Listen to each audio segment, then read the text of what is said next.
Very much daytime now, and Wednesday. I think I've been getting confused about days, and I think I was a little confused around when I started this as to what it was. It was like Monday. I remember thinking something was Tuesday and it was Monday or something like that. That's the kind of shit regularly happens to me now that I'm unhinged from any kind of reality. You know. All right, we're on the stock round. Let's try to muddle through this. We made a lot of mistakes that we kind of caught. Some tactical errors, but some actual cheating in the sense that the stock certificate limits are so low in this game. With all those miners, it's really, really painful. So now we're sitting at 10 and like 2, 3, 4, 5, 6, 7, 8, 9, 10. He's sitting there with it. People have been shifting their privates into corporations, companies, whatever, in order to get things there. Right now, there's 2 new presidencies or directorships available. These will be fully capitalized because the 6 trains are out. We didn't get a chance to have the partial cap. You tend to see that in 1856. The only other game that 2038 may have it as well. But 1856 definitely does, where there's this little period, and I think it's the 5 train as well, but the game tends to stall there for a little bit. And there's enough time that there's one stock round that you really usually don't want to buy a company during. Yeah, there might be another stock round before that where the full partial cap is in play. Trying to remember. That's a game where the train out there determines how many shares you need to float to start. So it's kind of fucked up. But anyway, there's usually a stock round or 2 that are really problematic. In this, yeah, there are as well. Not so much for this, but in terms of buying the miners, they're not a great deal right now. I think we're going to end up seeing a big old train on the NDEM, though, because unless somebody wants to throw down shit, I don't know what. I mean, you can start it at anything. So you could start it at $100 or less. You could start it at 50 if you really, really want that company. And it's an interesting option because then your corporation buys it from you. You have to borrow a train, though, for a turn. You have to borrow a train from your corporation. But other than that, especially if you're set up here, maybe with 2 working trains and a pile of money, it may not be a bad idea. Now, he's already got a miner that needs to borrow that train, so that may not be a great option for him. And none of the other, well, he's sitting on 2 trains as well. He might. The 14, where is it? Is that the one under here? That's the 10, which is also available. There are a couple that are not. Neither of which are very attractive. The 1 way up here and the 22, which is here. What's here? Fuck. Okay, I gotta fix this problem. The 19, which I think just never came out. So let me get that token out of there. Oh no, there's another. That's why. The question is, would it be worth more to buy another corporation? Or do I have to hold the one I have? Now, the reason I want to hold the one I have is 1, 2, 3, 4, 5, 6, 7. 7 of my certificates. I can only spend 3 certificates if I want to get another corporation. Now, because I'm going first, There's no train on the NDEM, but there might be. There probably will be. The FCM, it looks good. Can I do better? I don't know. It's hard to judge. But I do not have room for all these shares, and I need to throw some into something else. Now, I don't have a shit ton of money, and this is a problem. So, let's say I started a miner, right, at 50, right? I don't have a shit ton of money over here. Let's say I started a miner at 50, I would be in a bit of a dangerous position at that point, because I could juggle a train. That would be a possible option. But my corporation actually, even though it has all this neat stuff, an LP, the National Mail, a P train, and a permanent, or a Pullman and a permanent, and that extra 4, I kind of don't have, like, I'm as good as I'm going to get, and I'm going to get worse when the 7 comes out, which makes it really kind of iffy keeping this. Like, maybe what I want to do is sell some of this shit off. It drops the stock value of the stuff I have. Oh, yuck. And start a new company. It's a really hard call. I don't know. I'm facing a question. I don't know what to do.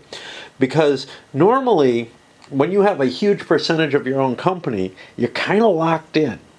In part because, yeah, I want to hold 50% so I don't lose the director's certificate, because the share limit is the certificate limit is so low. Which means I'd be selling 3. I think I get full value for those 3, but that drops me, $30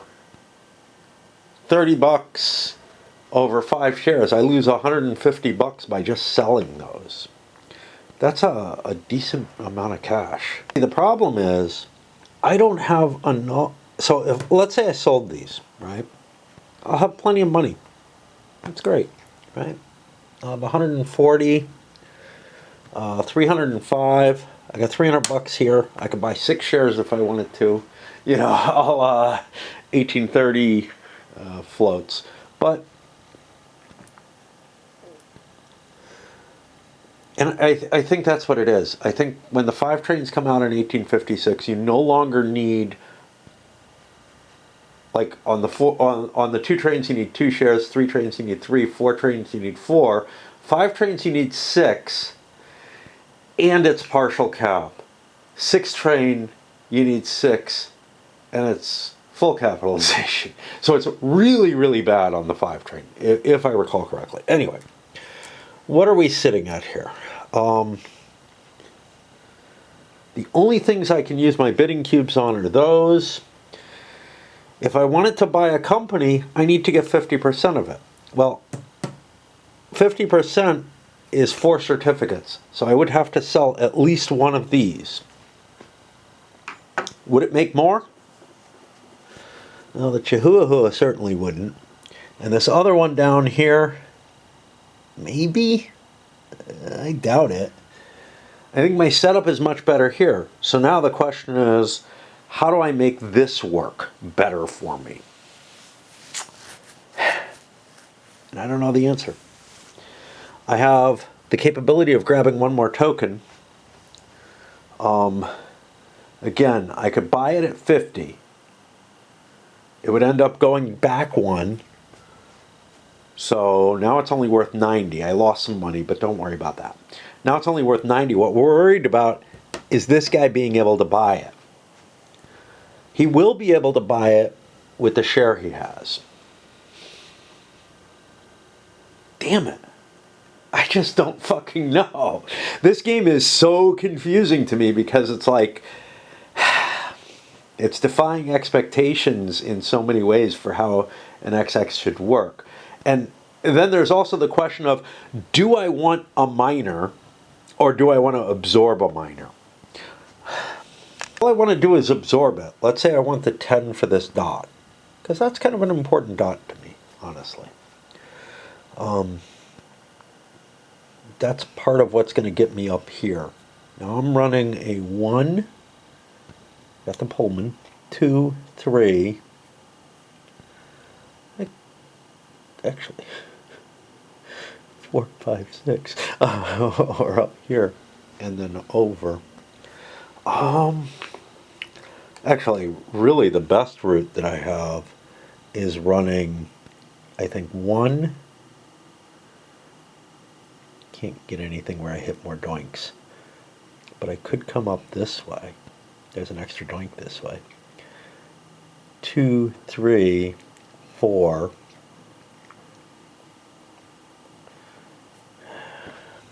See, the 6 doesn't do it for me in that case. 1, 2, 3.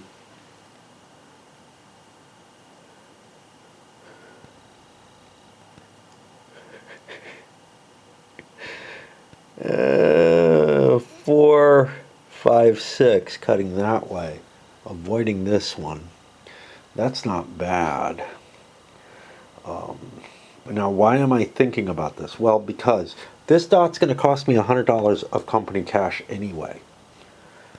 If I can do that for 90 or for a share, it might be worth the little bit of money that I have to lose out of my own personal stockpile to get that token. It pretty much sticks me with the 6 train for the game. Yeah, I mean, I can swallow, but what kind of run am I making? I was making a 25. It's probably going up, because I think that was pre the 6 train. It's probably going up significantly. So swallows, half swallows, whatever, could get me towards a big train. Is a big train worth anything? And yeah, I mean, we see what happens. The miners, they're not going to go forever. The 24 is going to go away. They're going to disappear before they get that high, and them having high stock value is not necessarily a good thing. God, I'm lost here. I think the big question is that dot worth the 4 run? A single 4 run? I think that's what it comes down to. And it's a 4 run where I won't have to swallow. Like, I'll have to swallow at least halfway if I want to buy the dot, right? Or I'll have to release this if I want to buy that dot. If I want to buy the corporation, it's 200. The prime.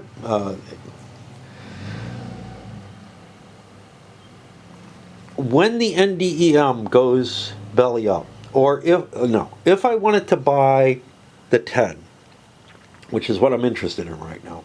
If I wanted to buy the 10, it would cost me $200 out of pocket to get that dot, essentially.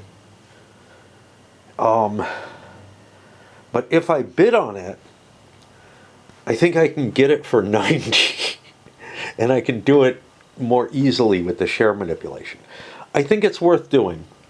So, is that the first thing I want to do? Well, I probably want to sell shares. Do I want to sell all my shares? I don't know.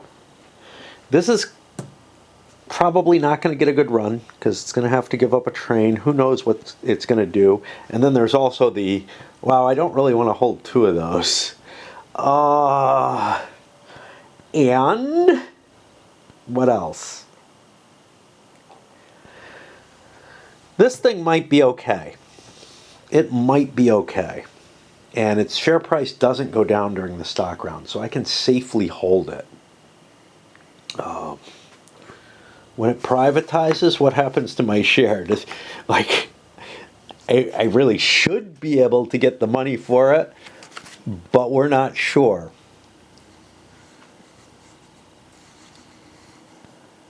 Bidding for the station tokens, starting with player on behalf of the company in which they're director, at least one of the companies for which must have the cash to bid and an exchange token. So this is another thing I could bid. When the 7 comes out, I could bid on this, and it might cost me a lot less than what we're talking about here. Like, certainly less than the $200 that I'd have to pay. Because when I acquire a miner from the bid boxes, all I really get is a token. Which is what I get out of the... Oh, no, this is the NDEM. So this would only be the tokens the NDEM has. And I don't know what happens to the miners once the NDEM is gone. I think they vaporize. Let's look at the stock round.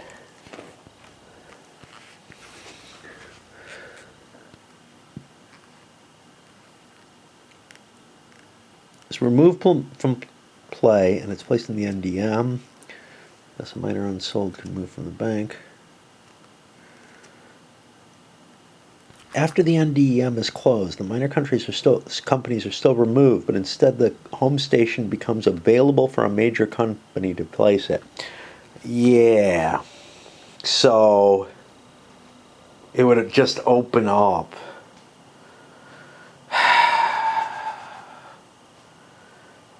And it wouldn't be available. Well, I mean, it's open now. I can buy that token for $100. It's at least partially open, and I don't know if anybody else cares about it. I mean, this guy might or something, but the Chihuahua might. Yeah, I think I want to place a bid for $50 and guarantee myself the 10. Do I want to do that? Well, at $100. But do I want to do that now? No. I want to sell these two. I'm going to sell both of them. That's $140. That drops. Let's get the money. Not like that. 25, 40, 100. I can't rebuy that. I don't have an easy way to mnemonically indicate that. I could, give them like a red cube or something, but it's not really very helpful.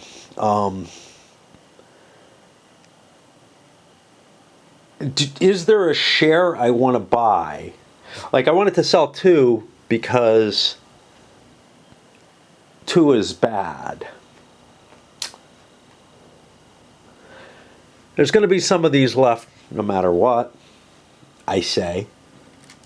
I have 1, 2, 3, 4, 5, 6, 7, 8. I am going to put a bid of 100 on this as the cheapest way to get the token quickly. Cheapest for the company, not for me. It's going to cost me some money. The company could just pay, if the company had tons of cash, it could just buy it. I think that's the best I can do.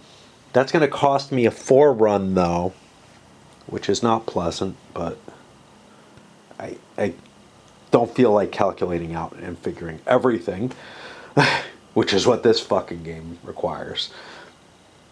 Because there are just way too many levers and they don't take effect immediately.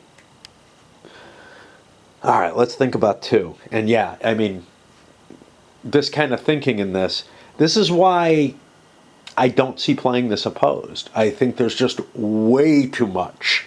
Player number 2 has a big problem. He has no train on his company. I have a shitload of money on it, $400. This is the kind of situation where I believe what a player does is they dump the shit out of their company. Think about somebody else taking it. So now, in 1830, you would dump all your shares that you could of this company, right?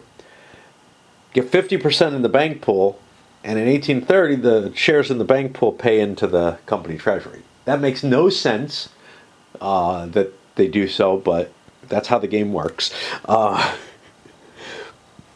And, as if they're like redeemed shares or something like that. and then you're basically able to run it from the yellow. If anybody wants to try to take it over, they can, but realize it's already $150 cost for this company because of that $600 train. If you can get it down into the brown, you can engineer things so you can buy all the shares back and they don't count as anything. But here, I could dump a bunch of this. How far could I dump it? Well, I could dump it 5. 1, 2, 3, 4, 5. Not enough to get it to the yellow. So it doesn't become attractive to anyone particularly. But it could get me enough money to have to start a presidency. Now, what do I have? 1, 2, 3, 4, 5, 6, 7, 8. I can only buy 2 more certificates. So I would have to sell a fistful of these shares. Is this the best thing I can do? I think so. This is kind of I don't know what the hell to do. I'm in bad shape. I have no train. I'm going to be paying $150 for this. So what I'm going to do is I'm going to sell enough that I can buy 5 shares. So that's 4 certificates. I said I had 8. It means I have room for 2 of those. I sell 2 of these. I still think this is going to be good because it's a permanent train. La la la, right? I sell 2 of these. I get $220, and because I'm the president, the price goes down twice. What do I do with that money? I buy a presidency. Because I think that big $1,000, well, I don't know. I don't know if this makes sense. But this is what I would do in 1830 is dump lots of shares, and because this is not a really useful company right now. It's going to be okay. It's going to be okay. It's set up kind of nicely. But the problem, I don't know, man. Maybe I just fucking invest and I take the hit. I got the biggest stock of cash. Well, that's because of what I just did. But I still have a pretty big stock of cash. Give me these back. I don't remember which order it was in. It was probably here. Okay. Like, yeah, if I'm going to take the hit, I might as well own a lot of it, right? And I have upgraded docks. Doesn't do a damn thing for me. In which case, now I want to buy the thing that makes me the most money. And what happens when the NDEM goes bankrupt? I get the stock value, right? This is what I didn't see.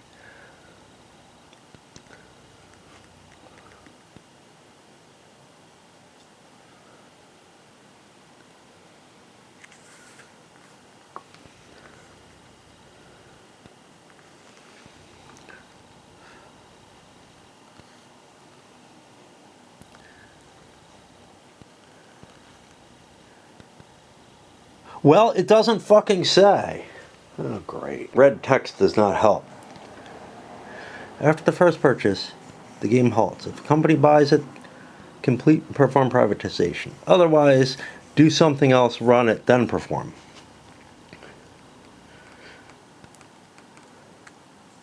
There's nothing about the shares doing anything. Now, let's look up some more red track here.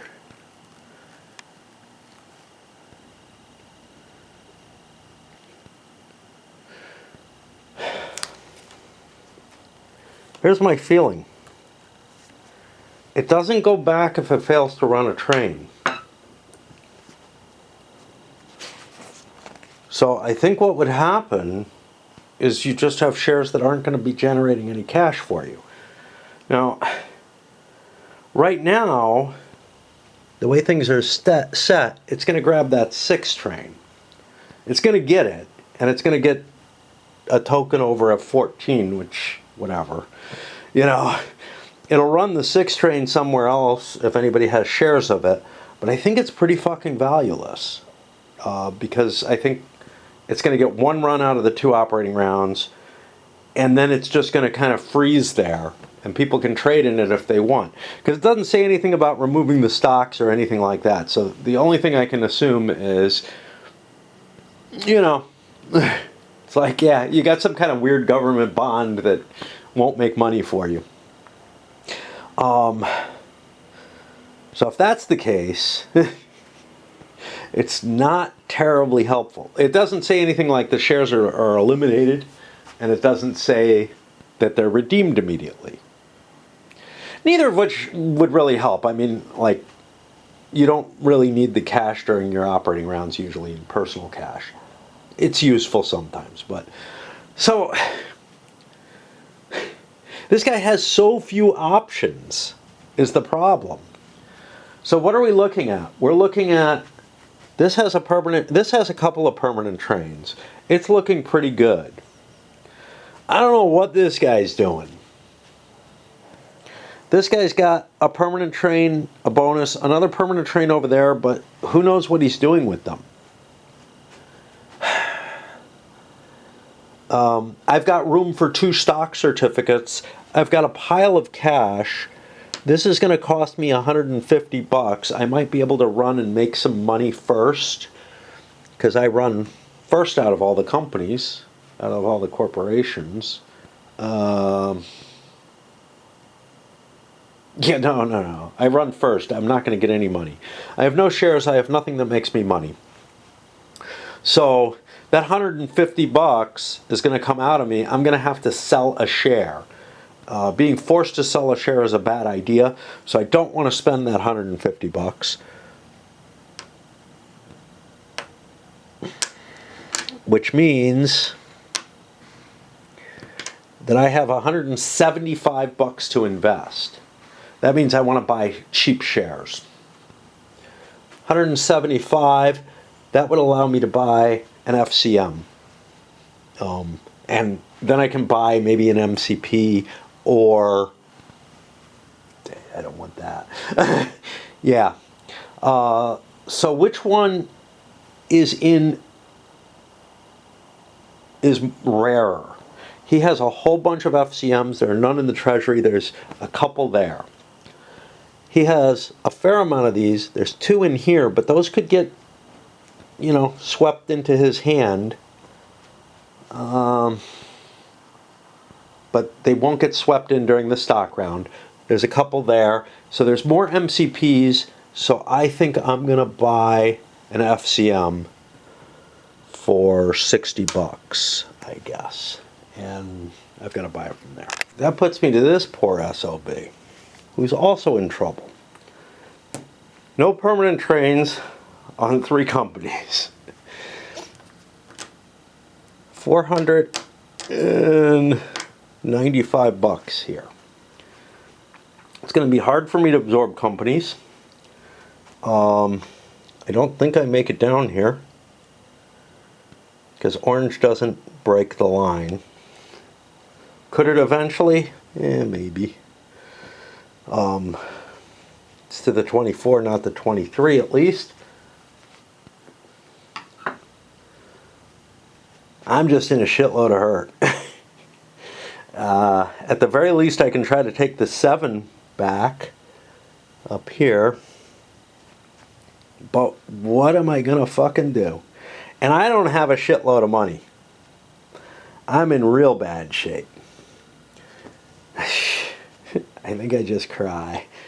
I don't see anything he can do to salvage his situation. And he's looking around the table and saying, I think I'm in last place. Because I've got 2 of these that I haven't dealt with. There's one other person who has 2 that they haven't dealt with. This guy.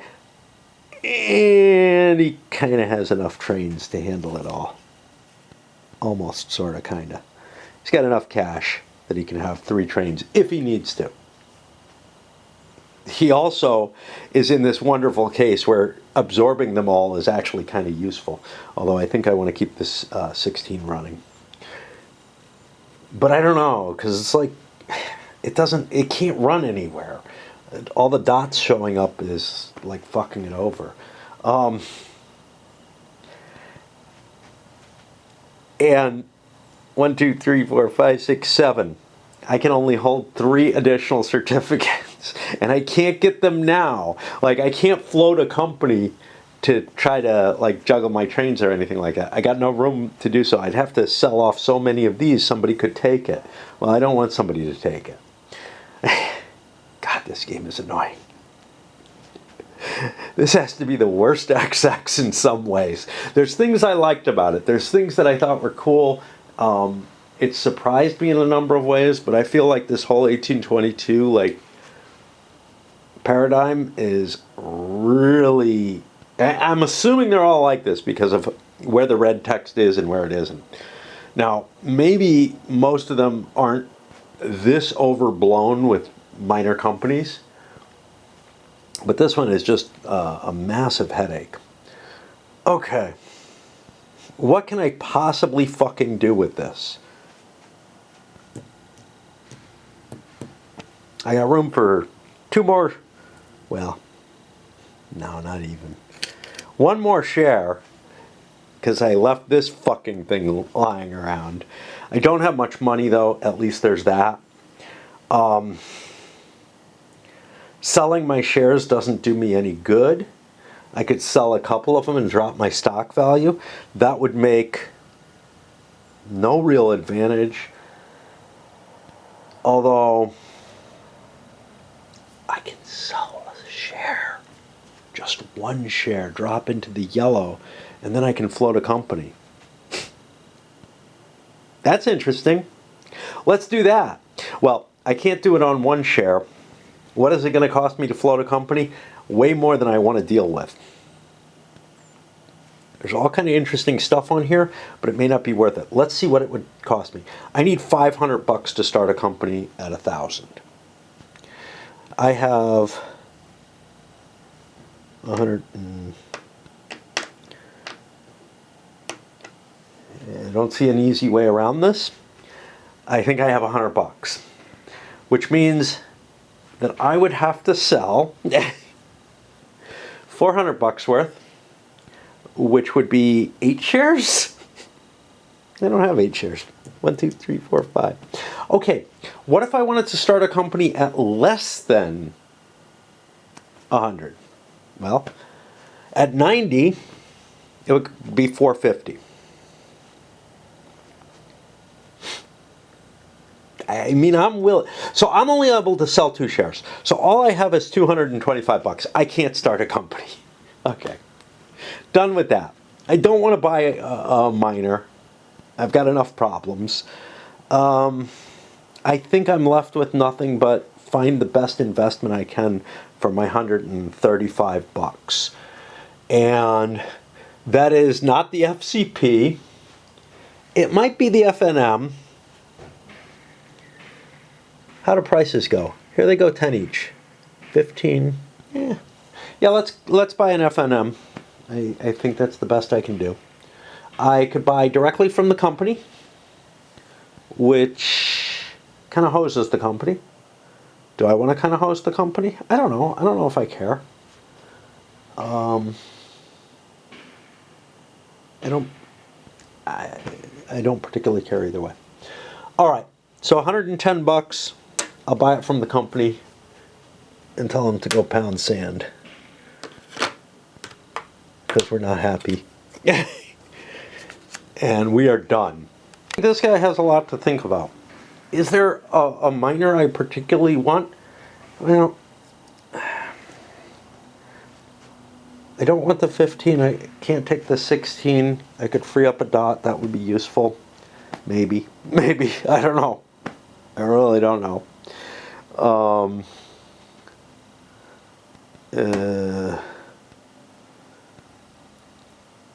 Like these are gonna, I think, both fold in, to tell you the truth, because they both suck.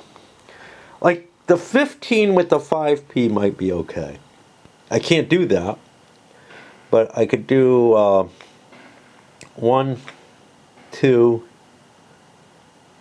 3, and then head up this way, but only until this gets closed, which could happen at any point. The 16 comes out 1, doink,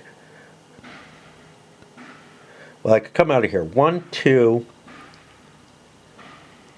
and maybe cut up here. I don't know. You know, maybe. Or I could cut this way. 1, 2, and then I have some room. So the 16 can actually run. It might actually be interesting. So it's the 15 I want to kill, and it's cool. It has no train. Excellent. But what do I have? Well, I want to sell this shit, because that has no train and it's garbage. So that's $110. That's for sure. And then this goes back. Beyond that, I don't know.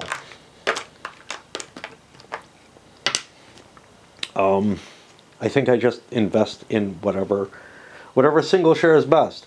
I'm in a position where I could start another company perhaps, but I think this is going to be good. I don't want to get rid of these shares to start something that's half-assed. So, what are our best purchase options? Well, do I need cash on hand for anything? I don't think so. Not unless I'm planning on buying another train out of pocket. Which means I could buy the NDEM, but I've decided that's stupid. I could buy another share of this. So, okay. I spend this money and I grab this. And am I good? 3, 4, 5, 6, 7, 8, 9, 10. I'm done. Okay. Now we're at player 5. He's actually not in that terrible a shape. Except he's got these stupid things. Why is he not in terrible shape? Because conceivably I can hook this all up in time. Right now I have this dot. This was vital. I doubt this is going to get used. So I can run from my own stuff and make a connection through here or down here or whatever. Or through here with actually just a $20 track lay, assuming the 23. No, I don't have any money. Fuck that. I will have money though. I'll have $60. I have a source of income. That's awesome. Okay. That will give. I don't know if I'll be able to get 2 tokens with it, so I may just grab this token for, I don't know, shits and giggles, I guess. I have no idea. But I need to be able to kill this. But beyond that, I have 2, 4, 5, 6, 7, 8 shares. I can buy 2 more certificates. I can't start a company. I don't have that kind of money. So, and I don't want to lose this, right? It has a permanent train and it's set up kind of nicely. It's going to do some neat stuff. So I definitely don't want to lose that. So I look for good investments. Well, I can actually afford just about anything except NDEMs, but here's the problem. What is left? The FNM is gone. All the shares have been sold out. I got to remember, that goes up. This is the first time we've seen that in this game. The MC, that's mine. I'm already at 60%, can't buy. The FCP, yeah, that looks pretty useless. Not going to make good money. I mean, it might once it gets its 6th train, but it's going to miss an operating round. I can always exchange shares later on. Which means I have options on the FCM, sorry. FCM, which looks fine. I'm going to buy that. I'm going to buy a share of that, and then I'll decide after that. But that's $60, and the only place I can buy it from is there.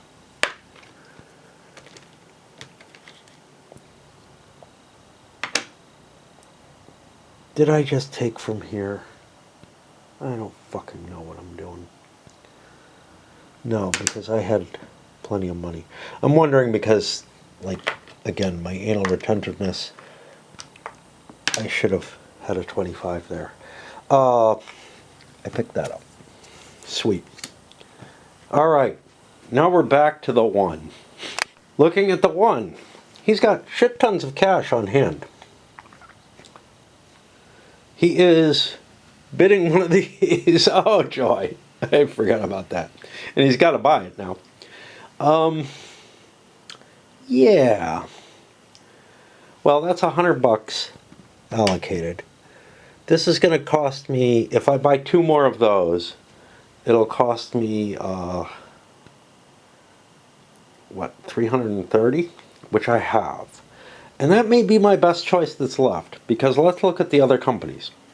I can't buy any of my own, and I'm sold out, so it doesn't matter. This, it's not bad. It's not bad. It might be a good purchase. It might be a better purchase. Because the thing is, this is going to get 2 runs. That's only going to get 1. This goes up 15. 2 runs of this, it's going to go up 20. This is probably going to make more money on its 1 run than this makes. But it might not make more. Like this running twice is going to make more, and it's going to make a little bit more on the stock value. So that looks good. This is sold out. This is probably going to miss a run. This is definitely going to miss a run. Well, let's buy one of the thing that runs. At $100, do I want to give cash into his treasury? I don't know. Like, it steals his earning capabilities if I take that money.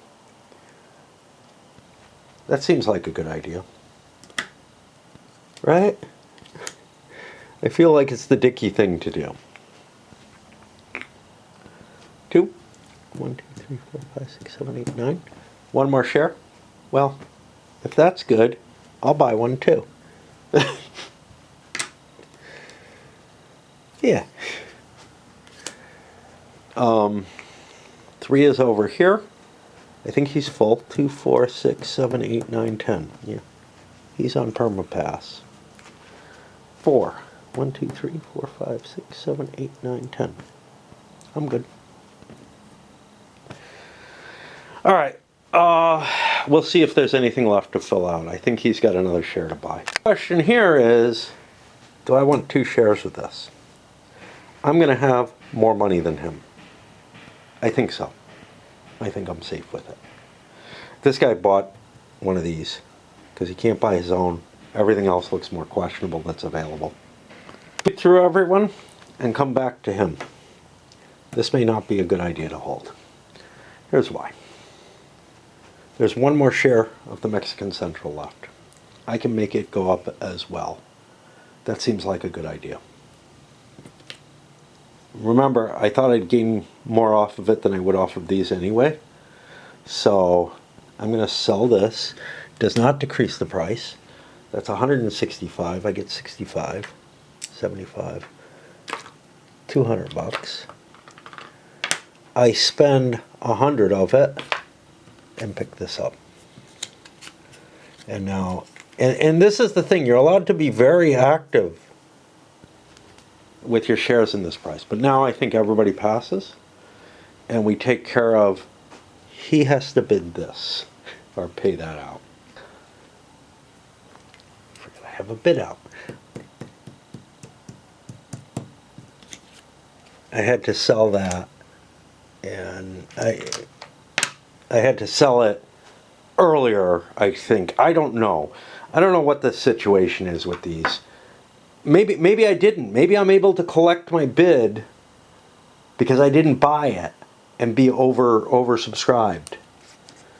Shit. This game is fucking weird. Let's take a look at how the ordering goes here. Give me this back. I pay the 100 back. Because I think that's actually how it goes. So for the stock round, I did not have that certificate. Now, the money counts against it. I know that in the bidding. But I don't know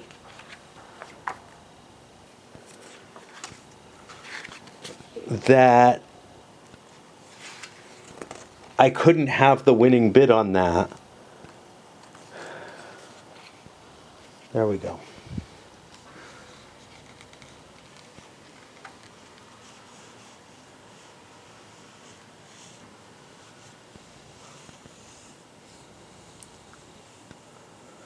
Players' committed resources are the sum of the amounts bid for those items which they have the highest bid. A player may not place a bid on an item if they're at certificate limit each item. Yeah, okay. So I could not have bought this. And I would have had to get rid of something.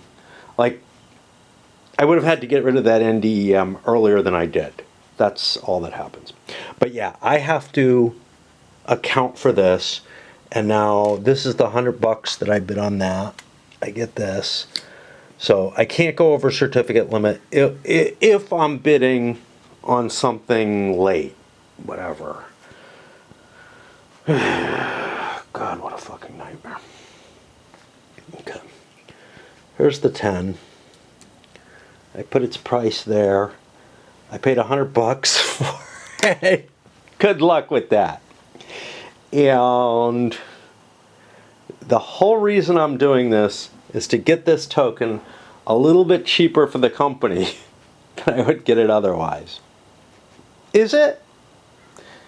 It's not, because somebody fucking bought my share. But I put that damn bid on. Yeah. Yep. I could have just bought the token. Now, it does free up a token. So I have another token available, but I don't think I'm going to have the money for that, because I'm going to have to pay the $100 to me. Well, no, there's $100 in here. Yeah, I break out even. It's not too bad. The company is able to place a token and get another token later. And then I also have the mail service, which gives me some revenue in there if I need blasting money or something like that. So it's not that terrible what I just did. But I used some stock.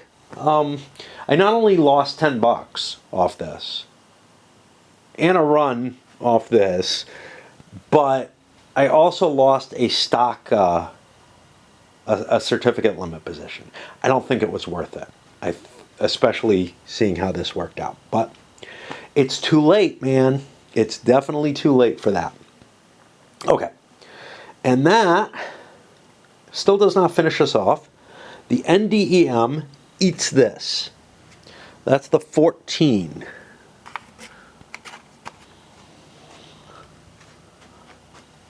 The 14 is over here. Fucking mess. And I get a train for that. This goes away.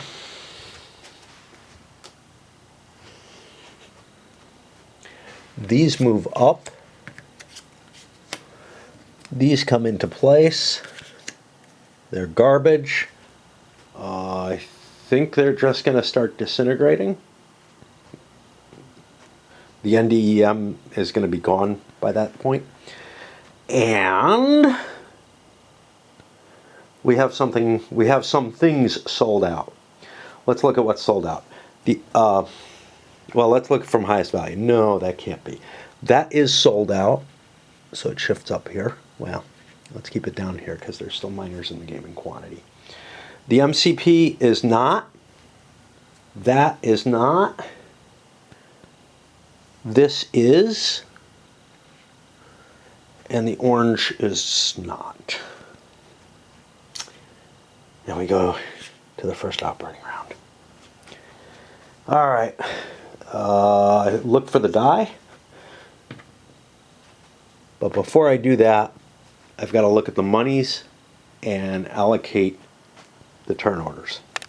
Unlike really early in the game, I think it's really unlikely that anybody's got the exact same amount of money. I'm looking and I can see they don't. So again, I don't need to use the dice anymore. Actually accurately set up. We got the 1, 2, 3, 4, 5. And we do not want to do this operating round now.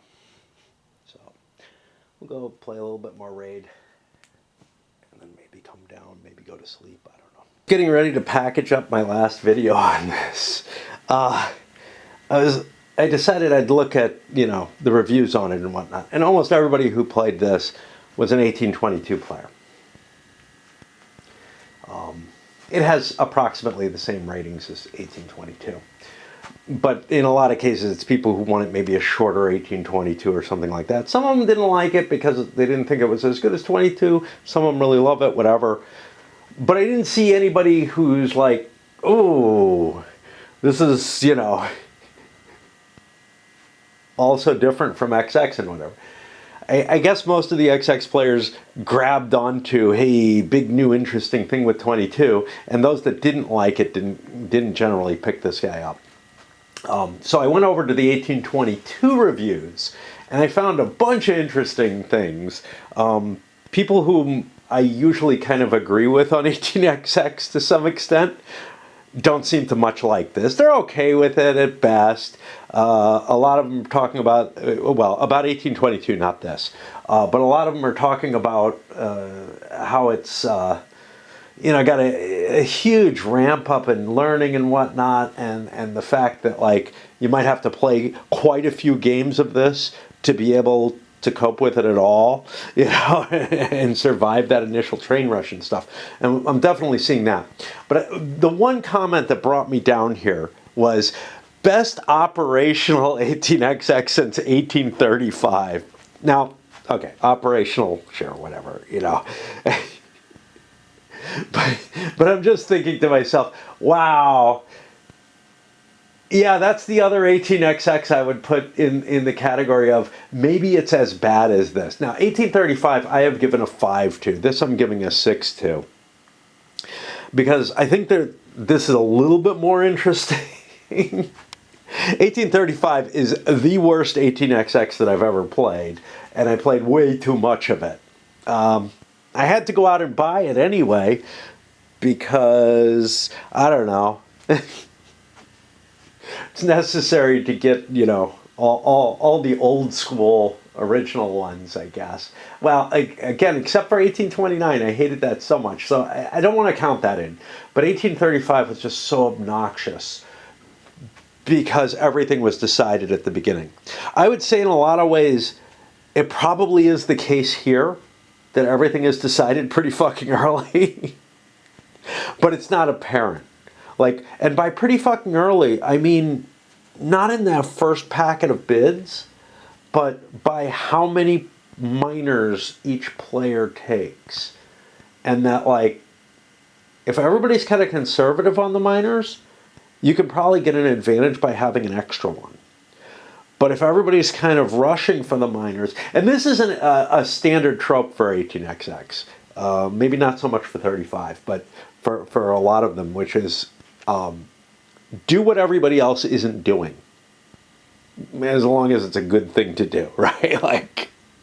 There's some really dumb things you could do but if everybody's starting a company at a high value or something, it might be worth being an investor. It might be worth starting at a low value and having more shares. And it's ideas like that where you want to kind of move away from the pack. And I kind of like that aspect of it, to tell you the truth. But overall, I feel like your fate is too much in your own hands in this one, as opposed to in the what I call the emergent chaos of the deterministic multiplayer system. Which kind of reminds me, actually, other than 18XX, the other thing that feels that way to me in a way is Tigris and Euphrates, where there's this sort of, the other players are doing deterministic things, but somehow a sort of chaos that feels almost like randomness comes out from it. Anyway, does it come out in this? Maybe, but it just feels like you're really, what you're really doing is making this balancing as to whether or not you've gone overboard for the situation. And yes, that's a part of all 18XX, but in this one it feels like it's almost the entire game.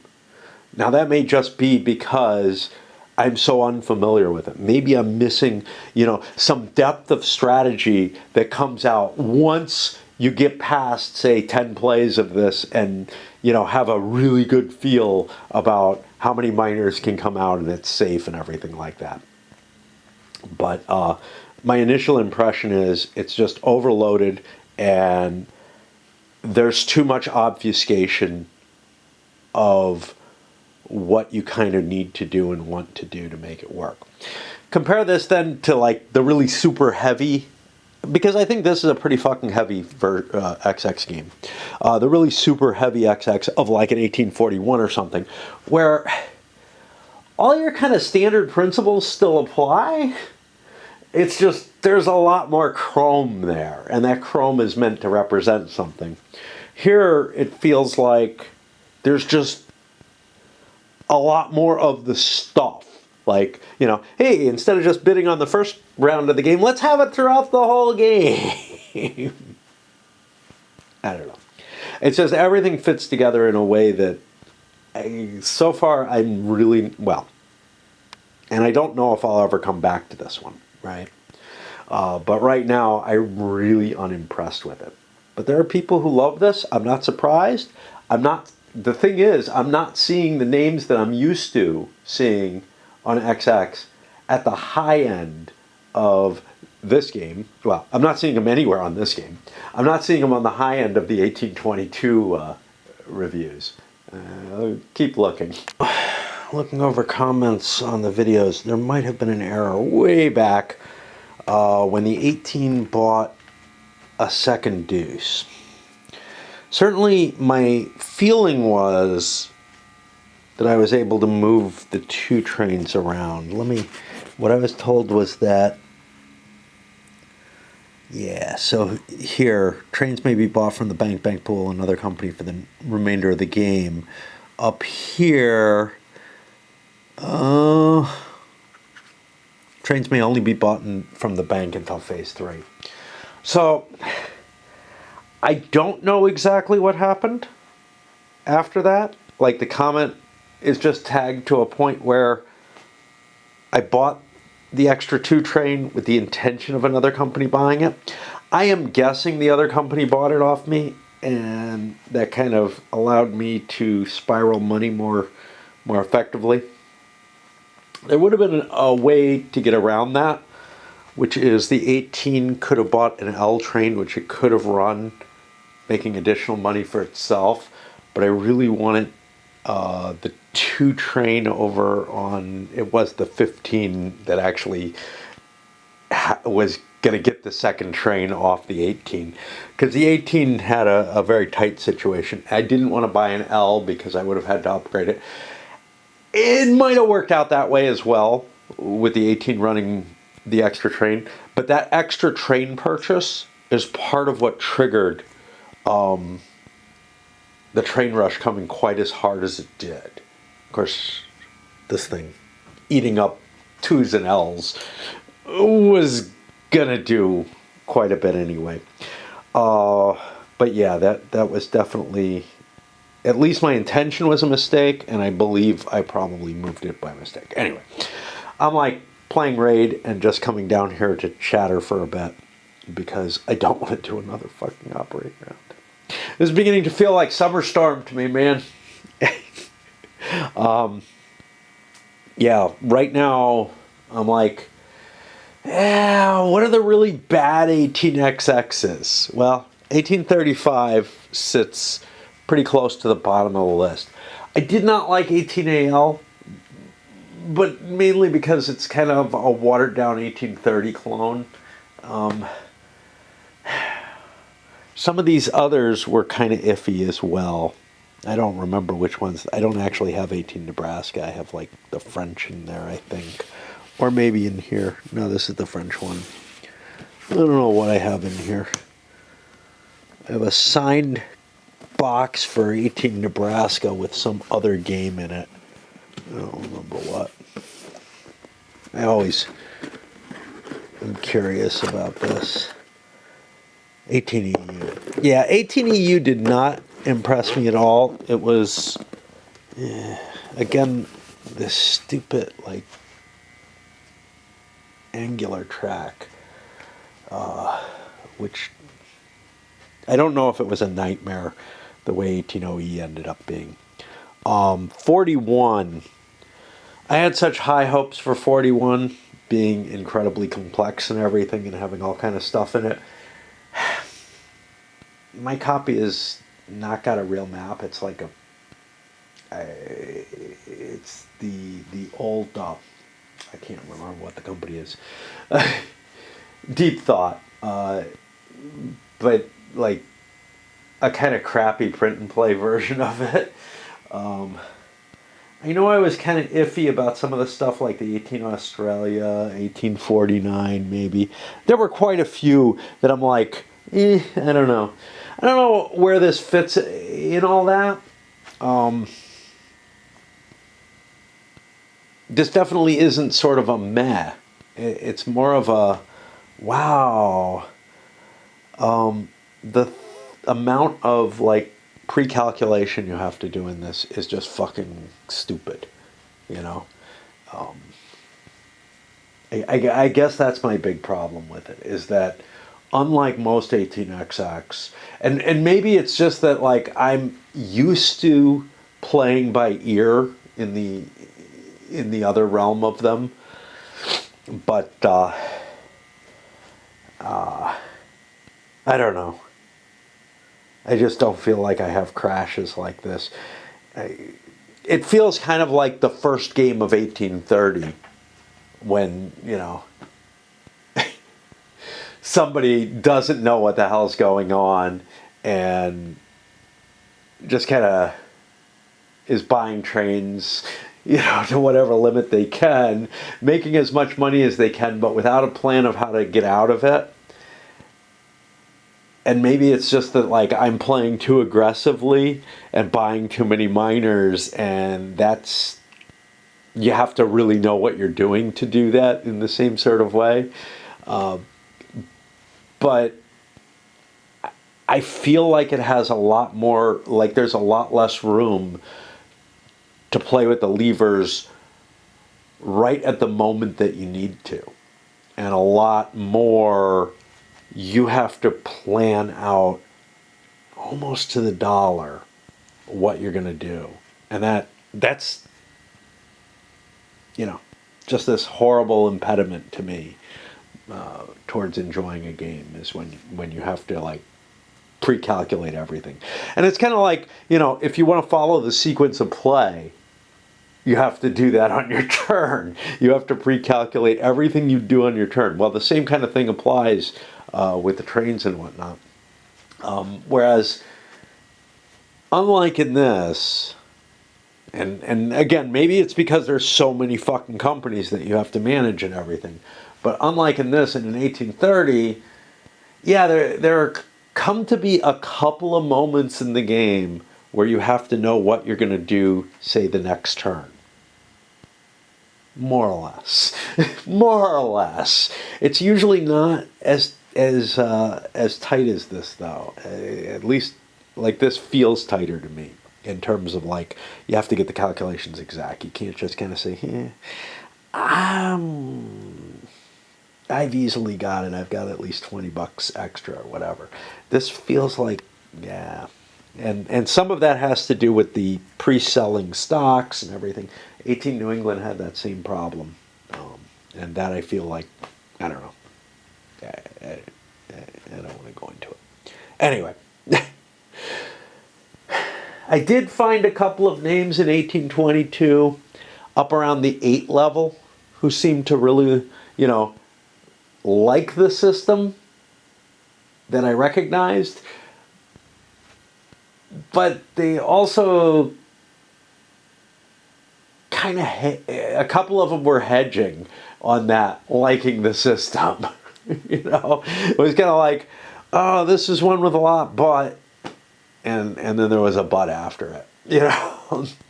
And these are people who probably, you know, rate the other 18xx's that I'm more favorable to largely higher. I saw another name that I'm familiar with, but not so much for 18xx games. And he seemed to really like this, but I don't know. Anyway, We're in what I feel like is getting into the late game here. Maybe the end game. I'm not sure. I mean, the bank is rich, very rich. The stocks are not way up there. I don't see a way for this to end anytime soon, but so I guess we're more in the mid game. But it also feels like there's not going to be a lot of option. Kind of like 1835, when you end up with, the point at which you end up with, like, the stocks pretty much all handed out. Is it completely there? No, there's still 2 companies open, so it's not the very end game, that's for sure, I would say. But I'm having trouble finding room in anybody's portfolio with this stupid 10 certificate limit to put any additional shares into play. So, on the other hand, the only person with any... So one person maybe had the money to be able to do that. And honestly, they actually will have the certificates once they get rid of that that minor that they picked up. They would have been able to start a corporation instead. Didn't feel like a terribly advantageous thing to do, but it might be. But I got the option on it, so that's cool. Because I have all that extra cash. Oh, it's like apparently Thursday morning, I guess, like 3 in the morning, in August now.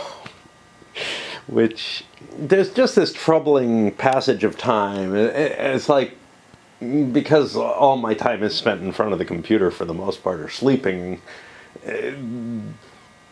I don't notice, and time just flies by, which is why this is my twilight existence. Along with the fact that I'm only up in the dark for the most part. But that means that, like, tomorrow, well, 2 sleeps from now at least, I go dancing, so, and the weather's gotten hot, so I'm gonna have to do laundry, I think, today, or perhaps a sleep from now. I don't know. But at some point, fairly soon. Anyway, we're in the operating round. Privates are still around in this game. They stick around forever until you bother using them. But we've seen holding on to them can be kind of a problem. Obviously, I cheated. I think it's going to be very... I feel like the amount of calculations and places that are different from most XXs, and the complexity of the mental, like, aspects you have to go through to play this, make it very, very likely that there are going to be mistakes in play. I already mentioned one, forgetting that you have money assigned to the bidding cubes. Yeah, look, there are mechanisms that you could put in play to prevent that from happening, like any money that's currently reserved, but you're going to have to be constantly updating that when other people overbid you and whatnot. And then, there's just so many different little pieces you have to keep in mind that I think it's very likely for almost all games of this until, like, you become a complete addict to this particular flavor of 18XX to the 1822 variety. I think every game is going to have some kind of error in it, very likely, probably more than one early on. And beyond that, yeah, I mean, I've already talked about all that mental weight that the game carries in terms of pre-calculation, keeping track of all the shit that's going on and everything. Both to avoid cheating, but also to make your plans good. It's just not my kind of game in general. It is an XX, so, there's a certain love for it, but, I mean, I bought 35, I hate 35, but I love XX, and I probably will never play it again, but I felt the need to have it reviewed, to cover it on video, and to have it to play if I want to for some reason. All right. Anyway, let's get started. Paid out the cash. A lot less miners in play now. Only 6.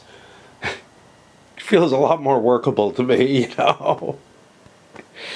But we got 4 more in the bank waiting to happen. Yeah, but they probably aren't going to happen the way you think they are. All right. One thing. These director certificates, not that one. The major corporations. I have to keep an eye out because the concessions look close enough to a director certificate that I'm not really attracted, and the revenue on them is rather lightly written as opposed to on the privates. I wish the graphics was a little bit more like the privates are on them. Sort of a mix of the two with a nice big revenue money on it, value on it, because they don't really stand out. Now, I'm pretty sure nobody has any concessions out there. The 2 that were available, everything else should have been converted, but it kind of had to do a little bit of mental calculation to make sure of that and to look, and then all these look like kind of like stock shares, so they kind of, you know, flow into, and I'm just like, I know I'm at a different point in the game, and this point is hard to cope with as well in its differences from most XX again. All right, we're going to start with the 24, which is, of course, trainless. We got trains on the 7, the 16, and everything else is going to have to be cannibalizing stuff. I just cheated. I got to uncheat. I laid this brown track. I can't do that with the miner. But, yeah, I'll be back.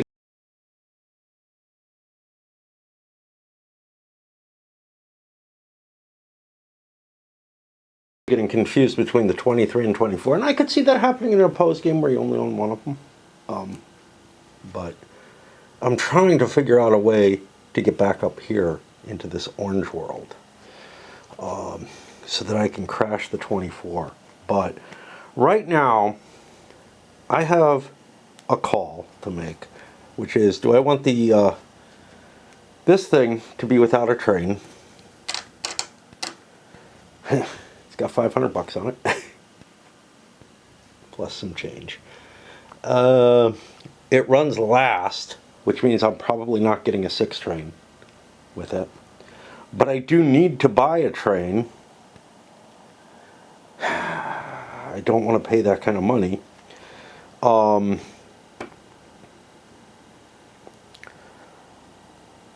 So I could steal its train and throw this money on, and then I would have 1, 2, 3, 4, 5, 600 and some odd change, which gets me a lot closer to the 750, but I'm going to end up having to sell shares. Shares that at least will have run, although these are going to be garbage, before I take my company. Now, I could also buy the 7 trains company. That would put the money on the 7, but that money wouldn't come in until after I buy my train. So that seems like a bad idea, but what that means is this thing is going to go back in share value. It's not going to get anything in the treasury, but it could have swallowed. But that's assuming how many 6s. So how many trains are going to go before me is really the question. Let's look at the world. There's a 6 here that's going to go. I am going to have to buy the 7. I don't see another train, although there might be one here. That could happen. That could very well happen because he wants to buy the 4. He's got a pile of cash.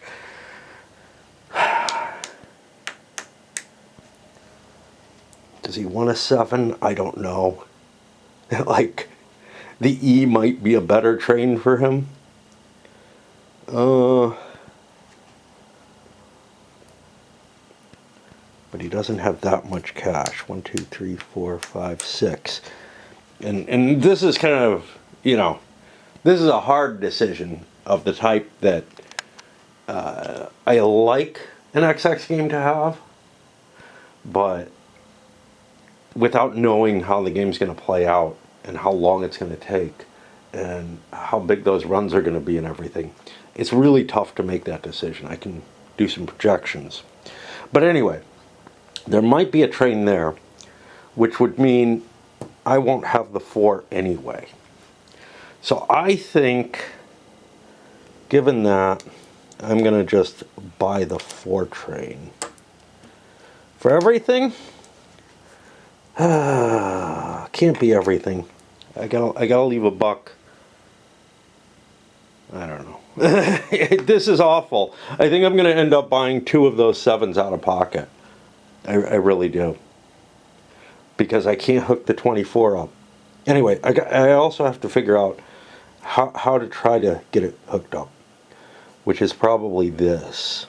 And it may be unfamiliarity with the angular track, but I looked at the 2 pieces that could have been put here to do what I wanted, to see direction. I looked at the right one first, said, no, that's wrong. I looked at the wrong one next, said, okay, that's got to be right, bring it over, it's wrong.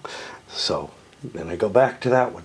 It seems to invariably happen that way, that I take three checks before I find, out of 2 pieces, before I find the right piece. Okay. Yeah, I was transferring all but a buck. I don't have it here. Leave 2 just in case I have to buy another train at 2 more trains instead of 1.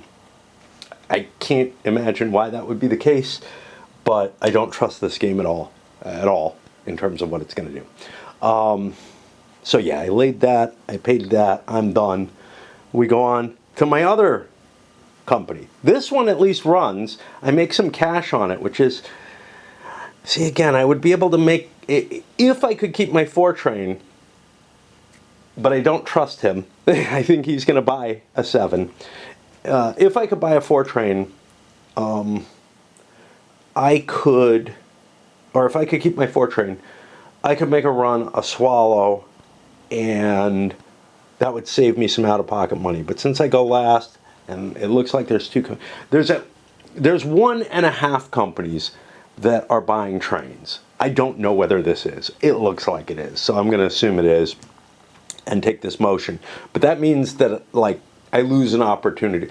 I lose a run's worth of money out of my own pocket if he chooses not to for some reason. And he might. It might be hard. I can ask him how much money he has. He has 2, 4, 600. Well, with a swallow, he can get himself up to the 750. So, right? Maybe not. Maybe not. He's going to be back a train. He's only going to have 5. He might be able to make up the difference. I can't chance it. I can't chance it. This is the safer movement, but if I pre-calculated everything, maybe I could figure out that he's not likely to be able to make that train. I don't know. I would not make that pre-calculation in 1830. I wouldn't be making that calculation. I would be playing on instinct. But in this, I don't feel like I can play on instinct at all. All right. And the 7 gets to make its run, which I don't know what that is.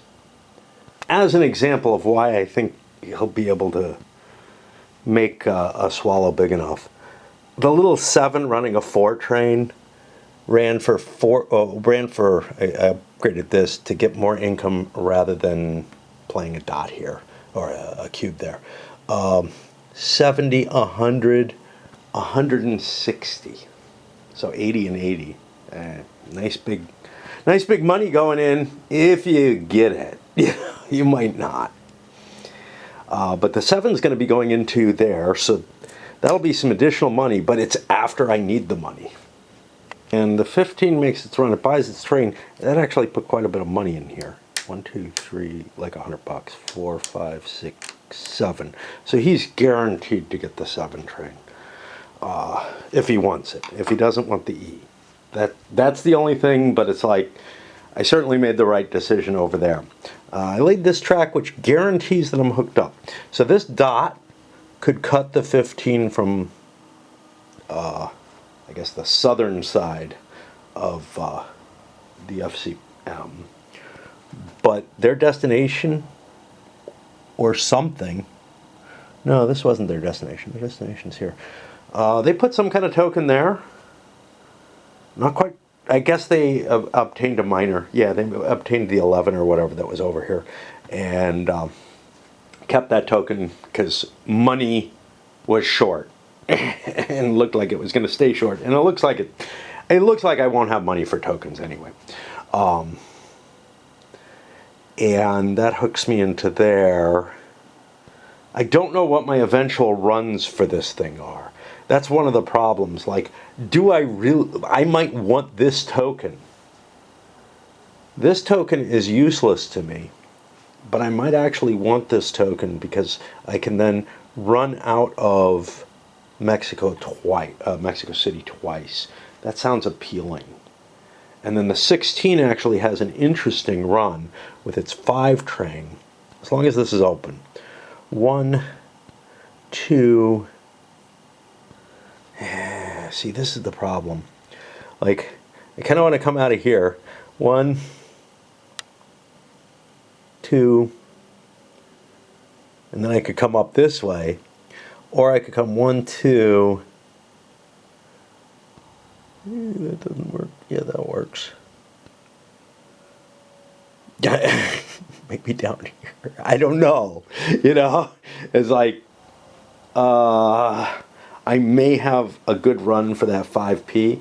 If I don't, I can always crash the 16 into this. But I have 3 permanent trains, so I'll have to find a home. If that's the case, so I'll have to leave the 16 running for a while and find a new home, either a corporation or start a miner, you know, at like $200 or whatever.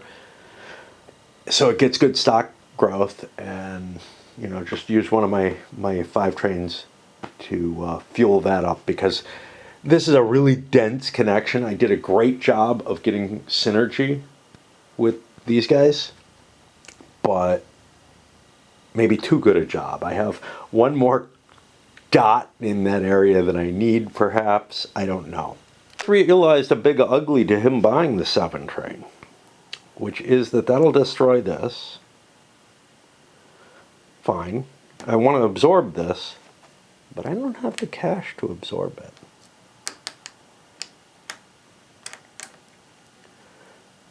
Maybe I will after a swallow. Its stock value has gone down to 100 a share, which means, what do I owe? I don't know. But my stock is not up that high. Not that that really matters. Yeah, I'll owe $200. That's going to be hard to come up with. Like, I'll have to come up with $250 to be able to buy the train, and then absorb this. So he may have been wrong. Again, this is all, and sensibly so, stuff that I'm not comfortable with making calculations on. And honestly, without playing out the game, I don't think I would have come to these conclusions of what I'm seeing here. So I think I'm best going on instinct, more or less, and taking the safe route as much as I can. That gets me to the big old 16, which gets to run and has nothing special it needs to do. I did some kind of weird stuff. This is really vital, though, to my existence. That's problematic. But I put a square here. I tried to cheat and build this track, and then I'm like, wait, I don't connect there. And again, the angular tracks make it harder for me to see what's going on in some ways. But again, that may be a familiarity issue. I know that they can generate more routes, but they can also trick me into thinking there's a route where there isn't. And I caught that a couple of times when I was playing 18OE. When I was facing this kind of track, I thought I could jump places. Like, I don't know. Like, the dots just seem less intrusive. Okay, so my run is going to be nasty. I'm going to start here. So 80 90, 100, up, 110, 160, this is where my dot is, 200, 210, 220, 270, and now this is why I'm building dots down here, 270, 320. So I'm going to be splitting 160. That's a pretty damn good payout. Unfortunately for me, these only go one space. Really tempted to keep this alive, try to get another corporation to dump it into. It's going to have a lot of cash on it. It's got a dot that's of no use to me with the FCM, and yeah, would be very, very helpful to a new company. Let's say this one especially. But even, well, the Chihuahua might be hard to connect up to it is the problem. 3 is fucked beyond belief. I can't do anything to connect it up. Now maybe the MCP can connect it up. Gotta try to remember that.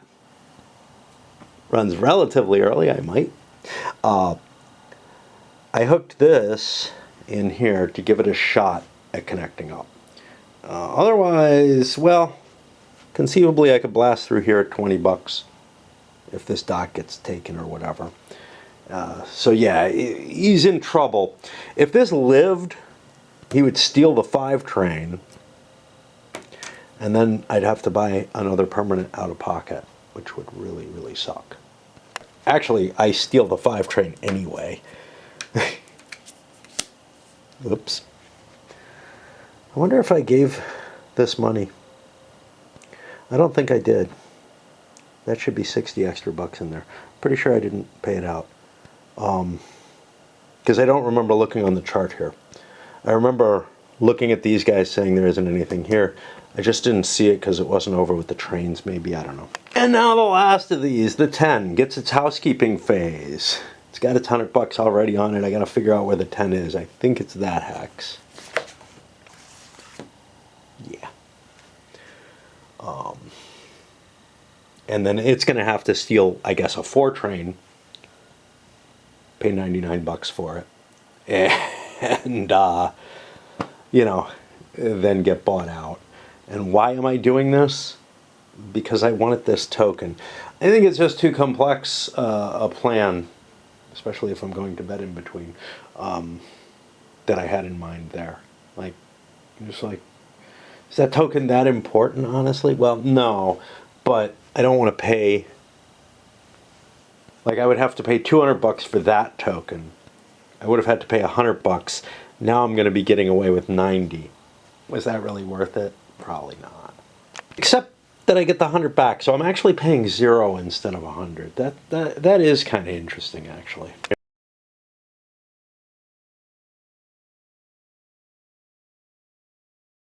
And I'm losing a run off my second train. Now, if I can buy a second 6 train, I'm guessing that's really good. But I'm not sure. I don't see that I can do that, though. All I got was an extra 100 bucks in here. That's not going to do it. I'm going to need the 90 bucks or whatever. So I think I'm going to have to end up trying to figure out a way to spring for either a 7. This is to have 2 trains on this company. Not necessary. I could just run it, but I get the feeling from things I've read, from Peterson's other game, from the amount of money in the bank, that there's time for big runs to accumulate. You got to work a little harder in this than in 18 New England. But I think there's a possibility to build yourself up so that there's nice big runs that are worth more than the stock value and whatnot that you forego and the revenue. Because the low certificate limit means that we're going to have a hard time finding places to invest money. And my high number of stocks that I have in this means that I make lots of money off of it. And by swallowing, I send myself back, terrible, but I might be able to move forward doubly a few times. So I think this is one of those games that's going to have some, that's going to favor building and swallowing for big runs. I kind of like that, but it's hard to judge whether or not it's worth it for you in any particular situation, which is kind of the thing. And also, swallowing can allow you to buy up, not for that company, but it can allow you to reinvest in your to redeem shares, and then you reissue them. That's going to cost you your share value. So that's a really iffy thing, but it's another little lever that you have that just complicates the factors involved. For very little reason that I can see. Yes, I believe in, and it makes sense that it would lower the stock value, honestly, because you're watering the shares down. But it also would make sense that the shares in the Treasury should allow a company to go up on the stock market, because all the outstanding shares are in players' hands. They're not in the open market. The company hasn't released those other shares. But on the other hand, anyone can buy them, which is also problematic. I kind of like something more along. I think 1870 handles the redeeming and reissuing better than anything else from a realism point of view.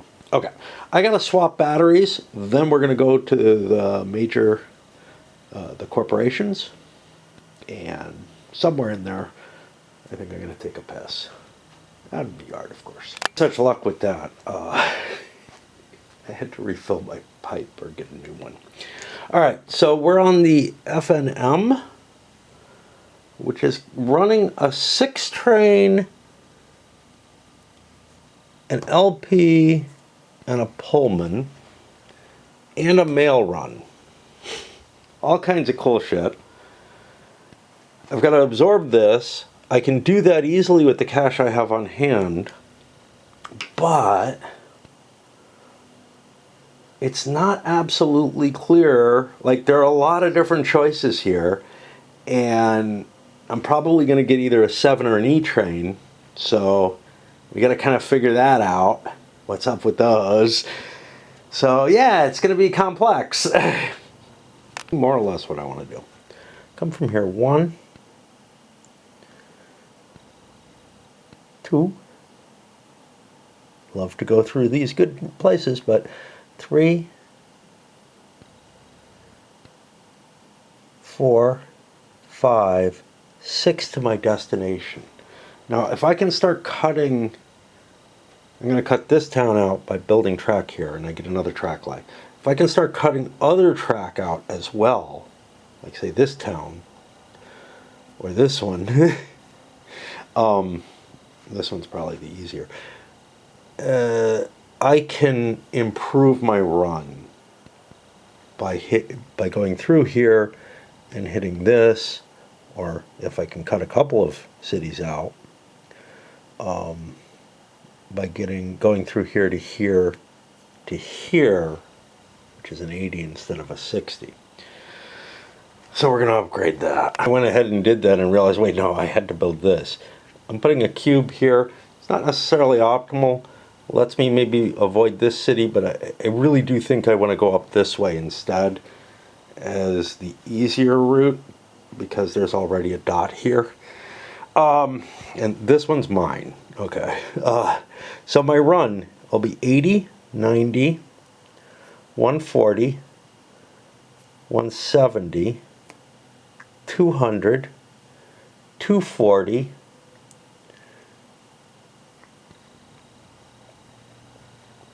and 80, because that's doubled. 240, 320. That's my base run. But I add the LP. Now, I don't know if the LP doubles this. It doesn't matter, because I can hit this. So that's 80 more. That puts me up to 40. Yeah, almost able to go double our route with a half payout, which would be awesome. But that is one hell of a little train. Now, I also have the mail service, which takes 80 and 80, I think, since those are the endpoints, which is also pretty sweet. The destination, this is the one where it doesn't count. The E train doubles and doubles. The mail train does not take the doubling into account, and it halves anyway. So it'll be 80 and 40 is 120, halved is 60. So I get 60 in cash from the mail.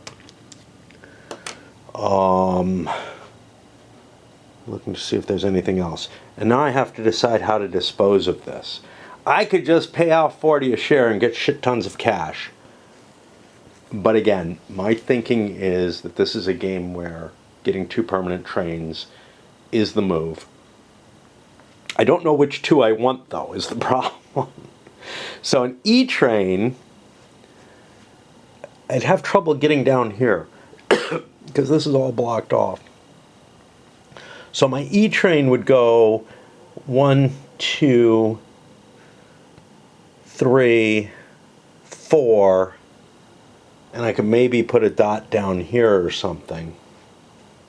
And that would be probably about as optimal as I could get. It's kind of interesting that these have dots in them, and it's for this very purpose.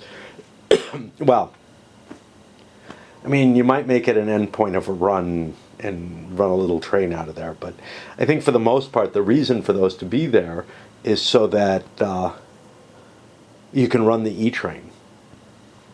I will have one available station, and I'll have all my stations on the board, which will give me good money. As long as I can, here's the problem, as long as I can keep the path from here, you know, up through here open, and I may not be able to. That looks a lot more likely. That's only a 60. These guys are go up to 50s. So it may be I will go for something safer, and let's see, one of my tokens is going to be committed here. This token might be safe. I don't know. This one might be a little bit easier because I could work my way around eventually, but wow, I could really get cut up if I go for the E train. The E train looks really appealing here with the amount of tokens I'd be able to run through, though. This one, damn it. Shouldn't have taken it. Get out half. That moved me forward 1.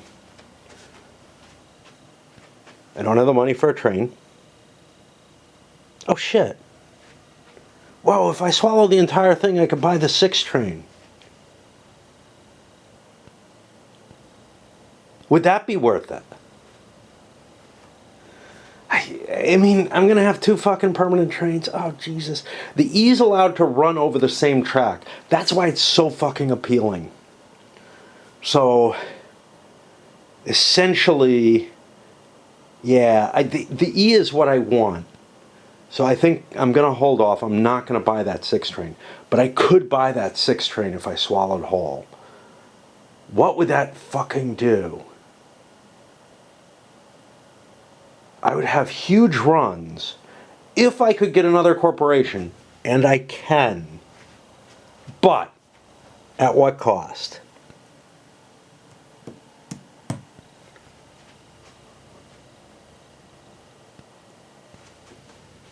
I would have to drop a share. I would have to drop a share in order to do it.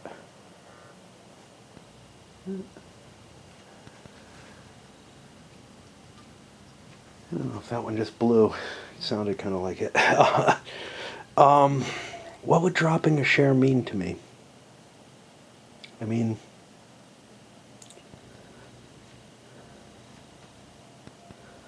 because being able to get, like, I would be able to get 2 permanent trains on the other company as well.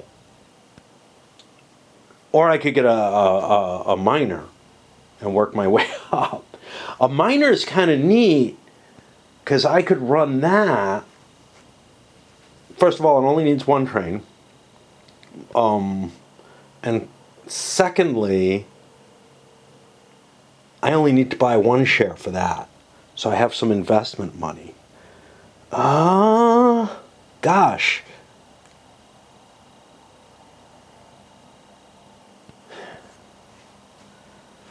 I think I'm going to buy that 6 train. I think I'm going to swallow instead, which instead of here puts me here.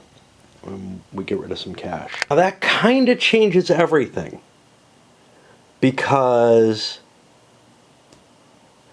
I won't have the money to take the 10 on yet. But that's okay. It's mine. And there's another operating round to play with. So yeah, I'm going to spend $600, buy that second cheap 6 train. I don't expect to run it on this company. Yeah, I do. Well, no, I don't, because the 10 is going to lose its train and have to buy a train off me. So I'm not going to make a better run next time. But then I can start saving for the big E train. And I can either float another miner or a major corporation. It gives me options in either direction depending on how my cash is. But chances are nobody else is going to be interested in these miners. Is there one that I'm interested in? I don't know. That's kind of the problem. The 19 is over here. This is not a bad location. Why does it... This is sort of not really here. Because there's a dot still there for the 19. It's okay that it was there. It kind of makes it more clear that it's... Actually, this isn't blocked, is what it means. Holy fuck. Okay. How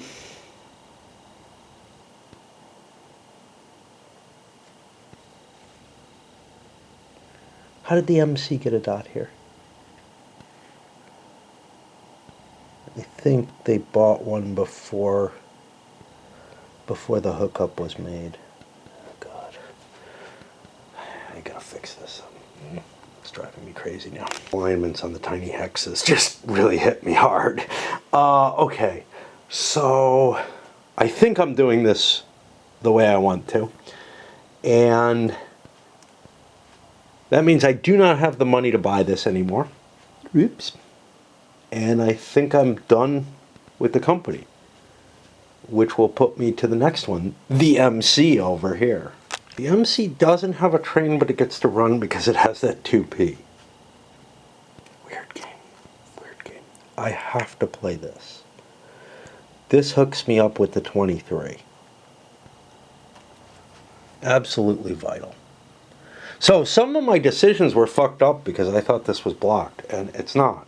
And people can get through, and yep, more fuck ups because there's like tokens on the board that don't fill spaces and shit like that. Okay. And it's only because there's a green token here for the 19. Like, and if I didn't have the green thing, I would have never noticed, right? I would have, until the 19 comes out, and I would have been like, oh, there. I don't know. No, I didn't notice anyway. I lost track. Okay. So I have to play this to hook the 23 up so that I get it back. The 23 has a train, but too bad, that doesn't necessarily help me. Now I can buy the train off the 23 for $1, so it's okay. I'm not forced to buy that 7. My 2P, what the hell can that do?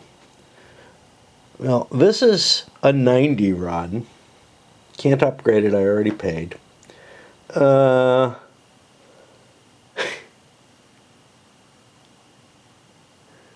I don't have any clear runs that are better than that. That I could make. God, this game is annoying. The tiny hexes, Mexico City, everything, it's just, it doesn't work right. It does not work right. Um, hmm. And that's a graphic issue that would have to have additional components. So everywhere where I have a way into Mexico City would require me to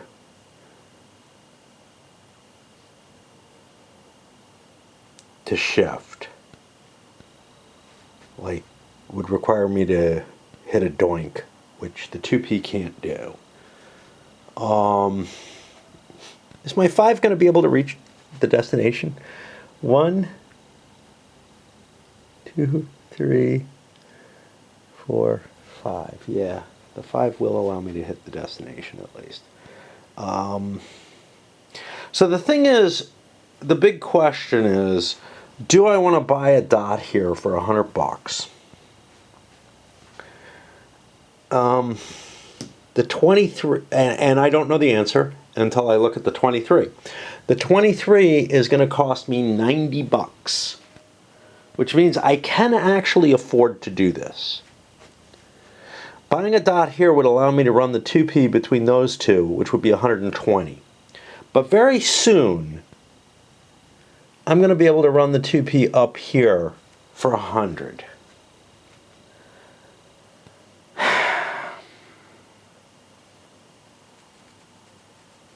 I don't know the answer to this. And what are these things? I got the fucking stock drop that I've got to give to a corporation, right? Well, that's what, $100 to get rid of, or $10? $10 each turn, or a stock drop. I'm okay with that. And the building cubes, I could drop a bunch of building cubes, but again, I'd rather do that when I'm going to use them. It doesn't give me build actions. But I've got to get rid of these fairly soon, like in the next operating round.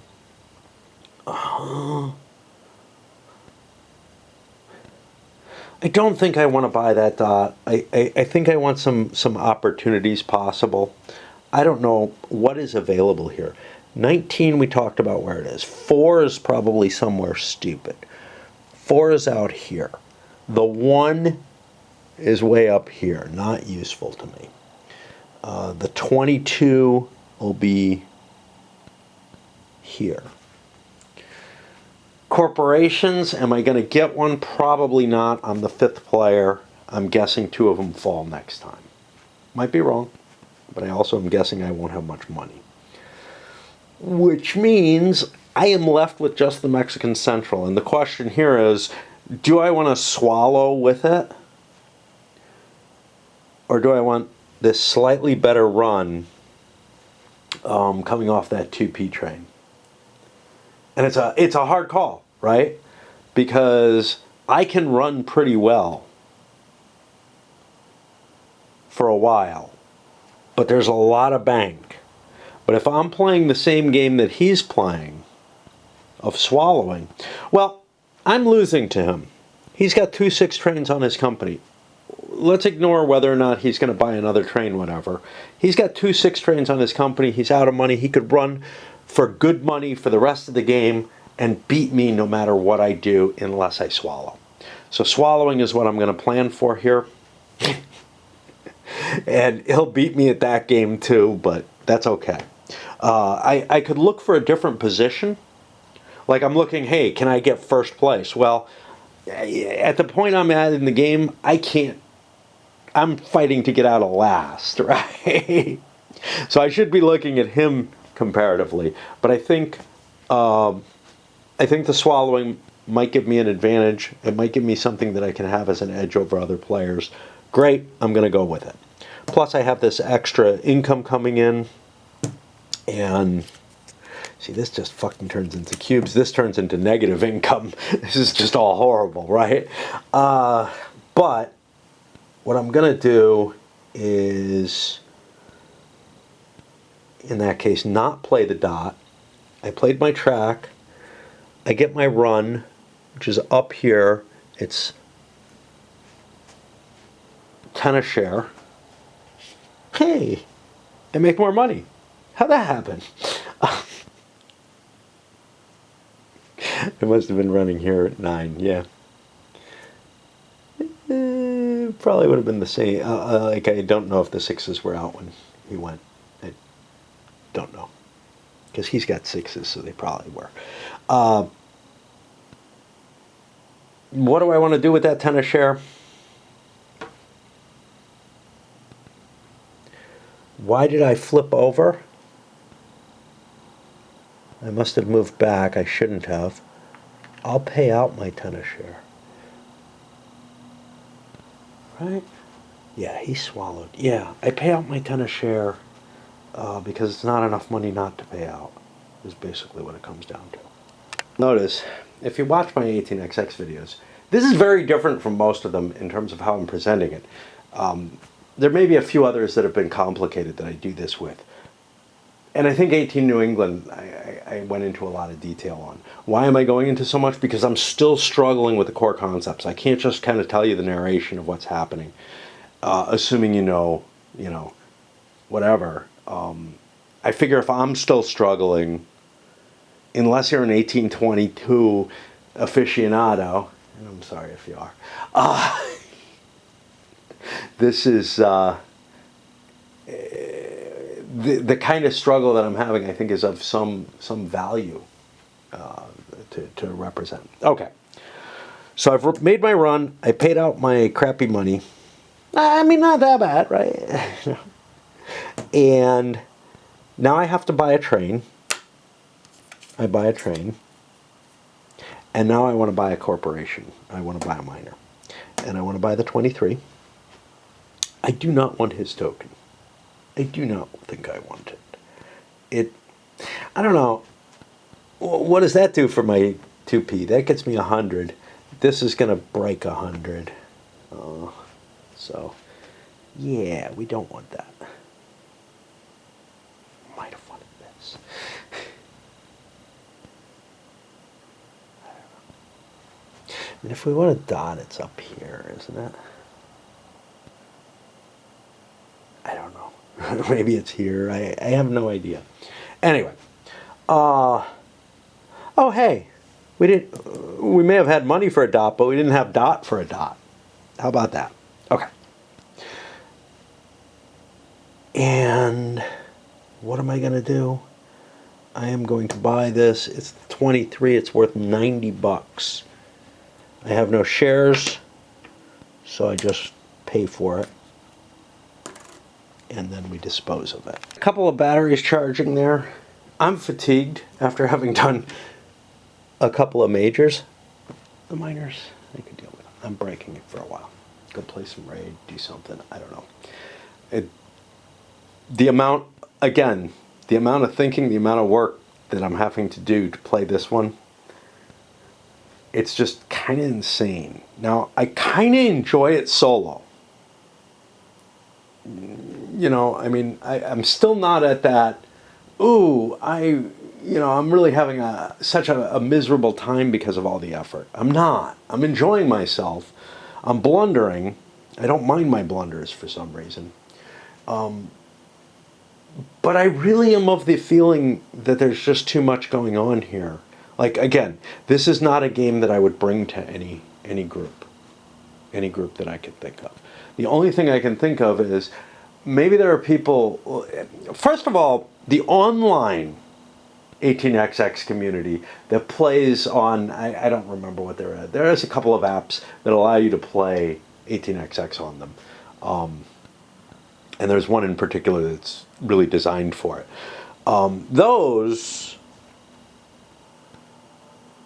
That might be the whole issue. That might be why people love it so much, because it's going to be really, really tough to find anyone to sit down and work through this mess.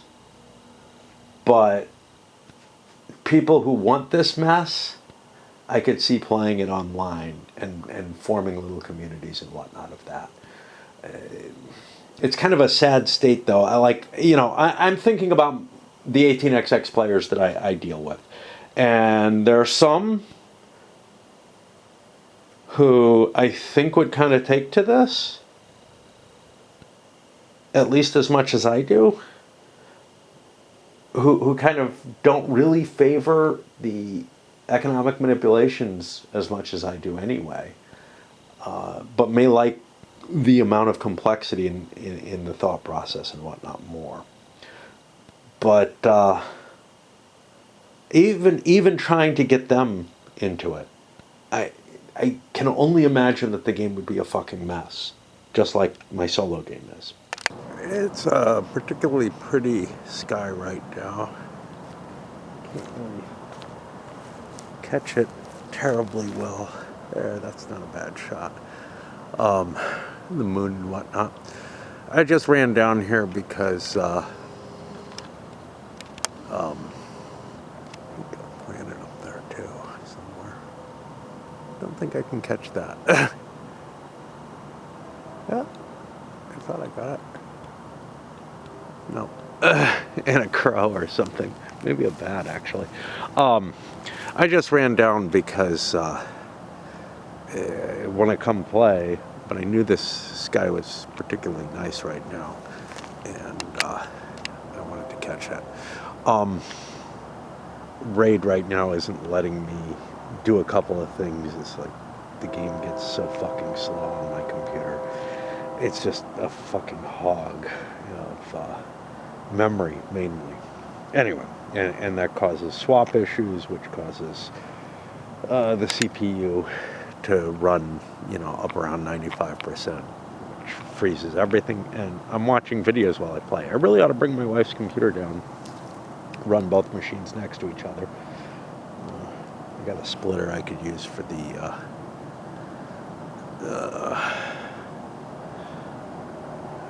for the Ethernet. Anyway, I'll be back in a moment. Funny, through most of my life, I've preferred sunsets to sunrise, right? Because I can sit out on my porch, wherever I am, or whatever, and, have a drink and enjoy watching that, playing music, whatever. Raid has kind of changed that because I end up playing through the sunset period. I don't have to. I can fiddle around and change stuff, but I tend to be awake during the sunrises and see them through my big window, which is also very nice. I kind of wish I could get both, but the hill's in the way of the sunsets. And I enjoy sitting out there, even when there's not the pretty sky situation. Anyway, we are on, what is this? The FCP, which also does not have a choo-choo. And it doesn't have anything special. It has this upgraded docks, which I've sold. Oh, fuck. Yeah, no, I'm okay. I don't need shares. I was like, whoa, did I fuck up and not transfer stuff I need to? Now, second operating round, though, I'll probably have to get rid of those because they're making me $10 a round. That's great and all, but I'm going to have money and want to be able to invest, I think. I don't fucking know. It's so hard to tell. Like, this game is just so weird because you can spend so much on something that is of value. And I'm also kind of lost now, but I don't think that he wants to start a miner or another corporation. It just doesn't look like I'm gonna have that kind of access. This guy has something interesting to do. There's no question there, because he's gonna have another choo-choo. He's got to get rid of this and all kind of stuff there. All right, so to the FCP, I have a little bit of money. I got a really expensive train. I'm going to be taking a big hit, and some shares are going to fall because of that. Let me look to see. Yeah, so this is his turn to collapse. He managed to kind of avoid getting hit too hard. Well, now he's getting hit hard. To figure out what the most important thing for me to do is. At first I thought, oh, track lays are really important, right? So what I think I wanted to do was play this, which would be the only brown upgrade that kind of gets me into here. It's still complicated. I don't get to run through this space that I want to hit, but I could by connecting that up. But you know what? Chicken butt. There's these suckers. Okay, there's a limited number of them. But it may not be that important for me to upgrade something. It may be more valuable for me to do something else. Maybe try to grab... So the question is it more important for me to try to grab brown cities here, here? Is there a limited number of gray Ys? That might be another issue. You know, for safety's sake, I think I actually want this. I think this is just what I want. Again, nothing adds... It always adds one spike, it seems. If I'm not mistaken here. How are these the same in those? This is one of these. This is one of those. Always adds one spike to the track, so, because there's no crossovers. So this is sort of the best I can do right now. But eventually, yeah, this could go gray, and then I got a 6-star there, and that's fantastic. Since I don't have a run, now next time I'm going to have a run, though, and I may be unhappy that I haven't upgraded as much as I could have. We shall see.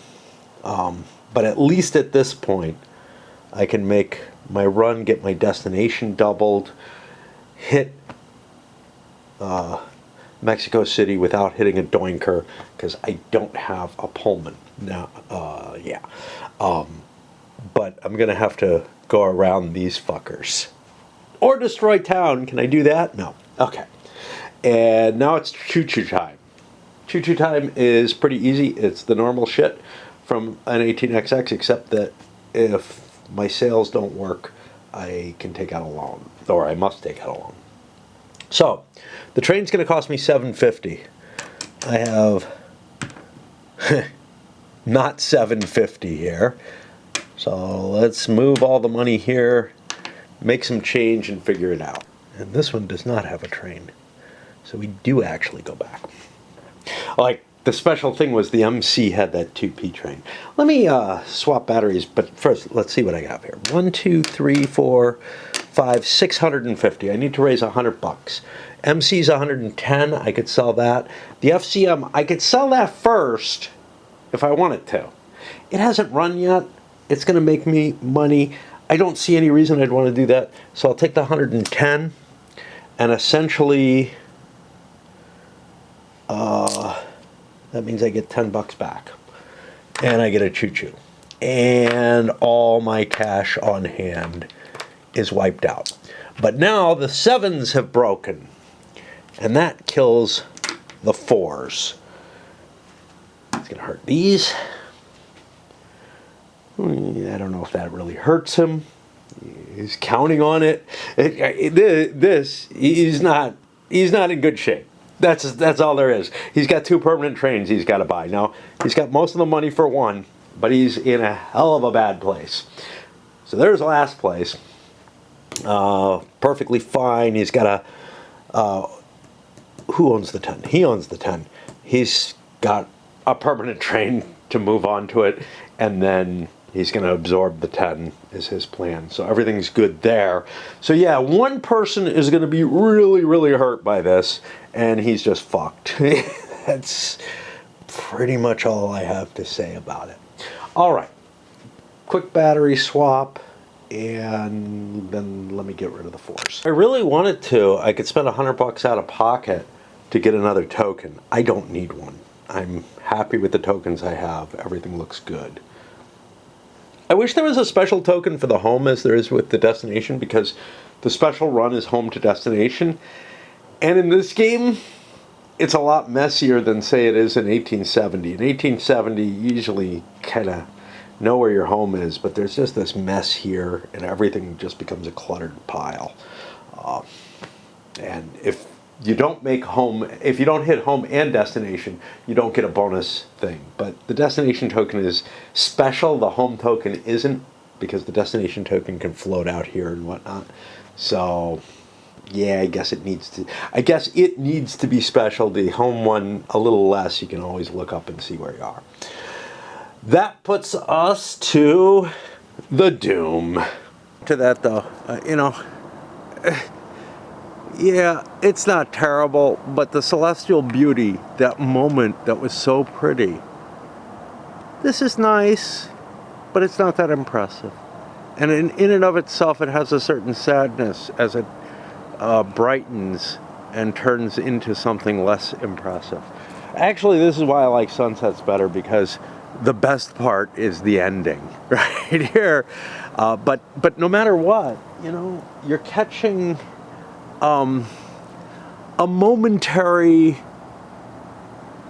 beauty, and then the vast majority of the day is rather dull and unexciting. And in a sense, that's a metaphor for existence, right?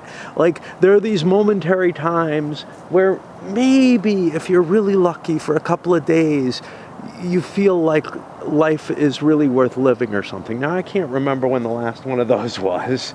I mean, probably when I first moved to this house, felt that way. I don't see. There's one of them. I bet it's a swallow, because I don't think I have bats around. I haven't seen any, and it isn't. It's not flying quite that oddly, but at best, the rest of life is just sort of this blah sort of continuation, which it's like, okay, that's not really any better in a lot of ways than just plugging into rain, like taking whatever dopamine fixes I get off that. Whereas, and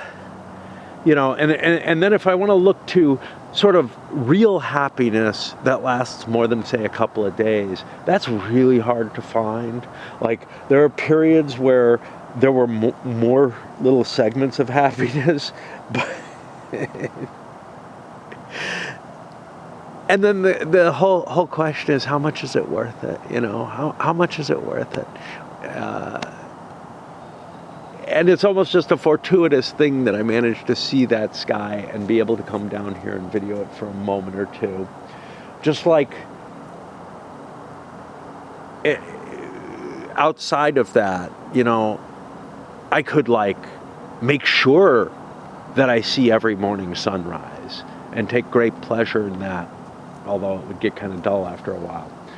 But the effort in doing so would be greater than the joy received, which is sort of like a metaphor for going out and doing something, forcing myself to go for a walk or something like that, to go experience stuff with the expectation that maybe something cool will happen, as opposed to the pleasure of the walk itself, which in and of itself could be a value, just like, sitting outside waiting could be an okay value. But again, it's like, it all wraps into, this is what existence is at best not too miserable, right?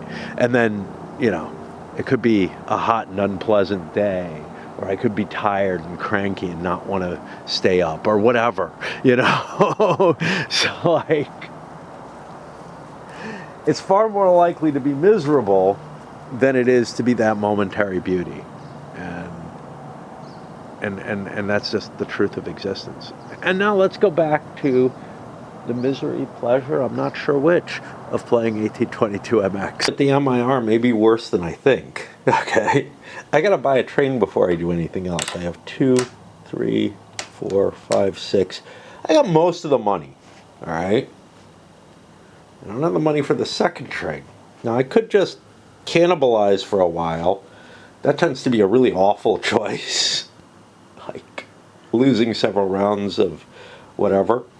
And it's not even like swallowing. It's just losing stock value, not gaining any money, and trying to get to a point. And actually, it just wouldn't work, because I would never have cash on here. to be able to buy one of these. And that's the whole thing, is that I'm worried that I'm going to have to buy a train, buy a second train, cannibalize the second train back and forth, and then eventually fall into here with like a pair of 7s. Which I don't think I have the track to play on. But that's what it looks like I'm going to be looking at. Track lays, I dropped a cube here, then built. I can do that. It's all free. It's not going to cost me any of my cash. Yeah, I mean, maybe I would gain something by paying the 40 bucks, but this is all out of fucking pocket. And once more, let's throw all the money in, make a little bit of, compact it, and figure out the 750 issue. I think I might have to sell a share. To get around it without having to do so, now this allows me to place an out-of-phase track. I won't ever get to do that, so I'm going to just be producing 10 bucks a turn with that. I have the mail train, cool. I have 17 bucks towards the next 7 train I gotta buy. Oh boy. I mean, at least with cannibalizing, I don't lose my shares, but I lose my share value. Now, that might actually work out better, though, right? So, no, because this always goes last after the privates. So it's going to always have the train. So I can't just ditch all the shares. Not, there's 30% in here, so not that it's going to happen. Let the stock value drop and whatever. This guy can go back. Oh, fuck. Alright, I had the wrong goddamn company. I'm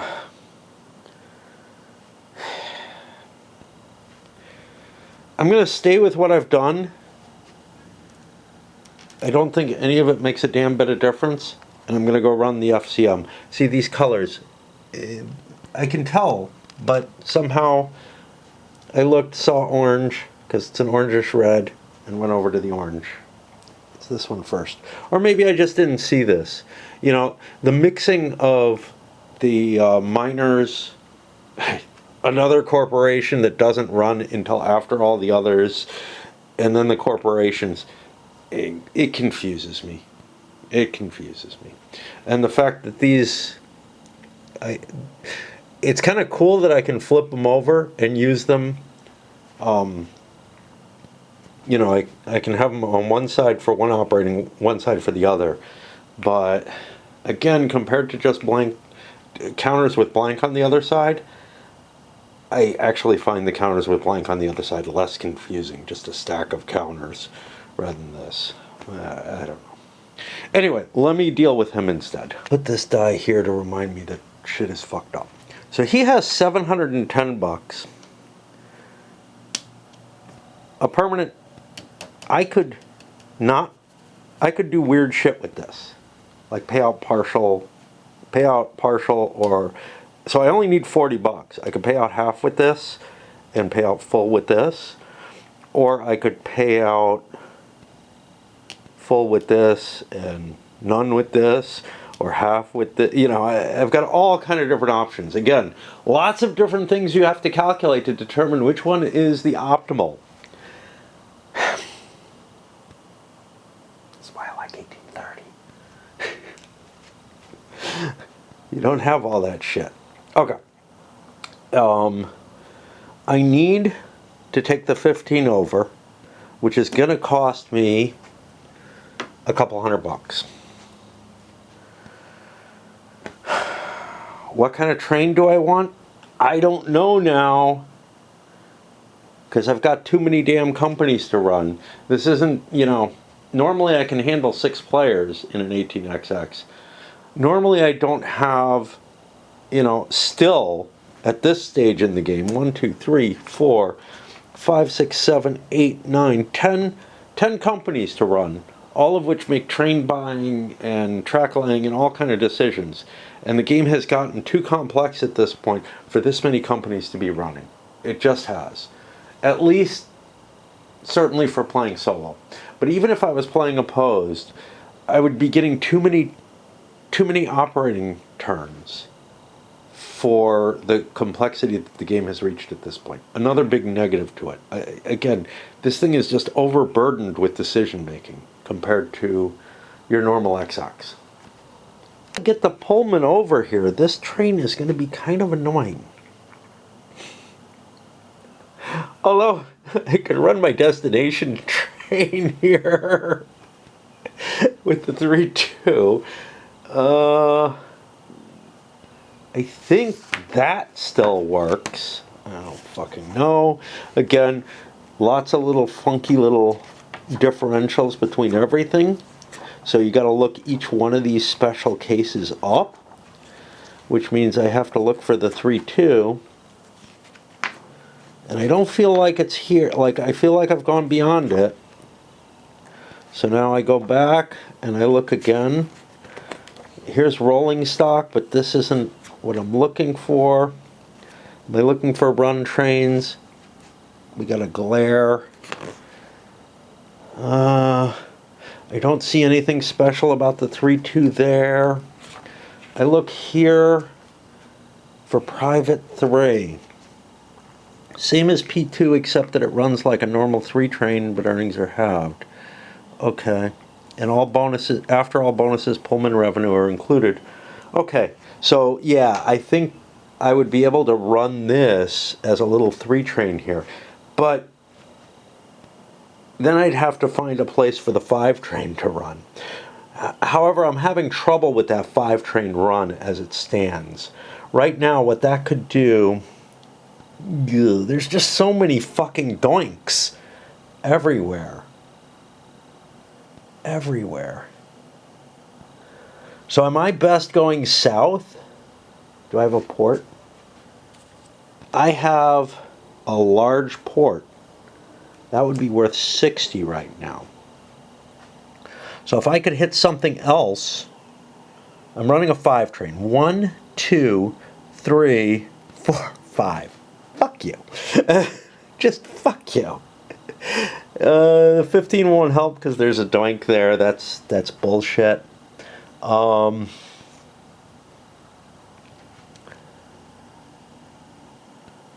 I want to do is be able to come up here 1, 2, 3, 4, 5. That would be my best run for the little 5 train.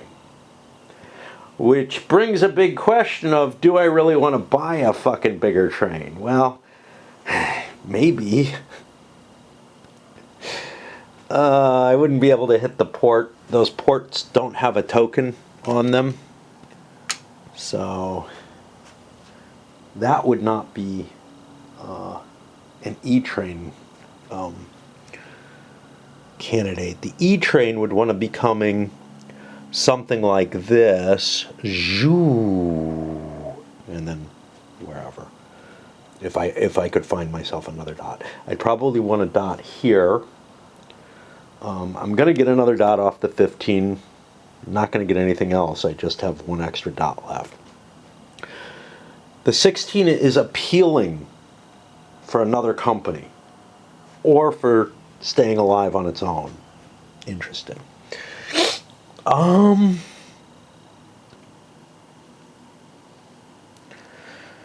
So that means what I want to do is cut this out. And I think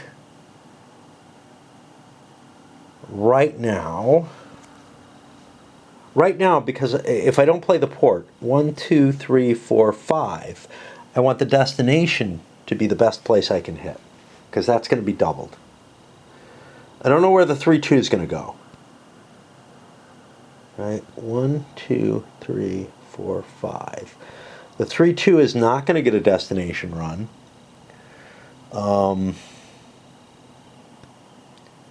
All this yummy track would be used up. But what I would have there is I could conceivably run this, and I could build that track all in one. So let's calculate the difference between upgrading this and what the hell that 3-2 can make. So upgrading this would be a 40. I would get like 20 extra bucks off that.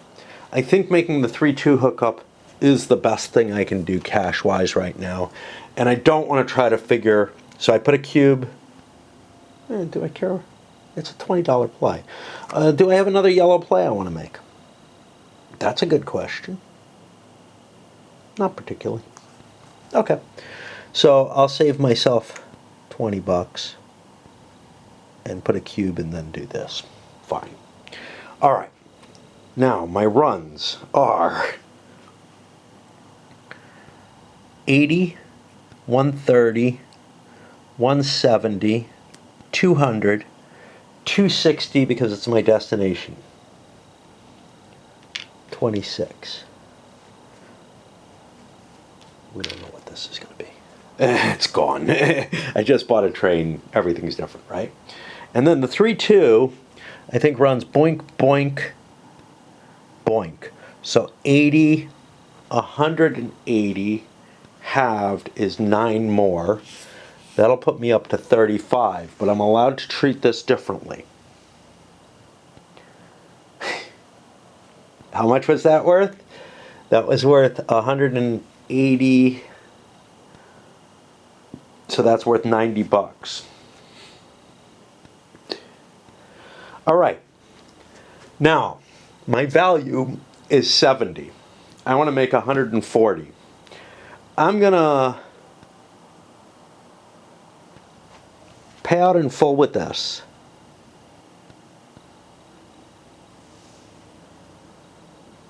Which means it makes 9 less. It makes 26. Which I have to try to remember. And then I think I'm just going to take the 90 here. Fuck it. I don't know. I'm just making guesses at this point to get cash on hand. Okay. So we're going to be paying out 26. I'll be back. That's because all my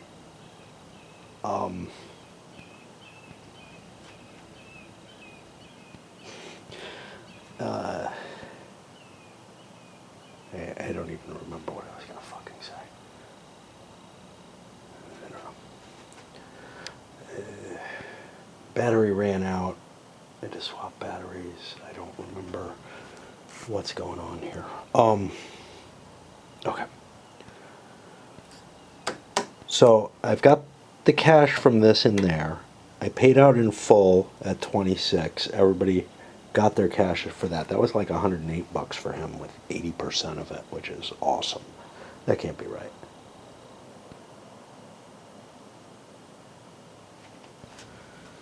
Should have been 208 maybe? What am I saying? 26 times 8. 208. Well, I hope I gave him 200 and not just 100. I really hope so. I think so, because he's got a big stack of cash now. That's enough for him to go up twice and show up below that, which seems worthwhile, right? Now I have to figure out how much I need for this and whether or not I want to buy a train now. And what kind of train? 1, 2, 3, 4, 5, 6, 7, 8.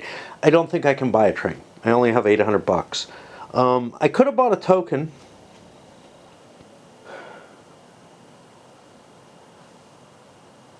I do have 1 token available. I don't know where the hell it would go. What was I looking for? Now, what if I fucking swallowed? God. What if I swallowed another 130 bucks? What would that mean? That would mean I think I have enough. 1, 2, 3, 4, 5, 6, 7, 8. That would give me 930. That's still not enough. If I went back with a full swallow, that would give me 260 more, which would give me 1,060, enough to buy an E-train.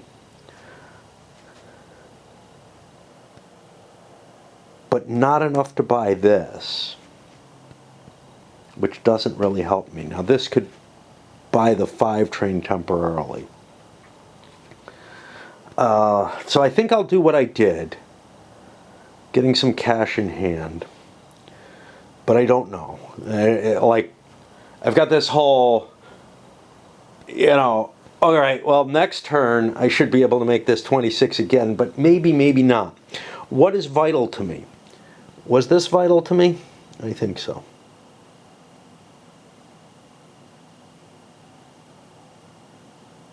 One, two, three.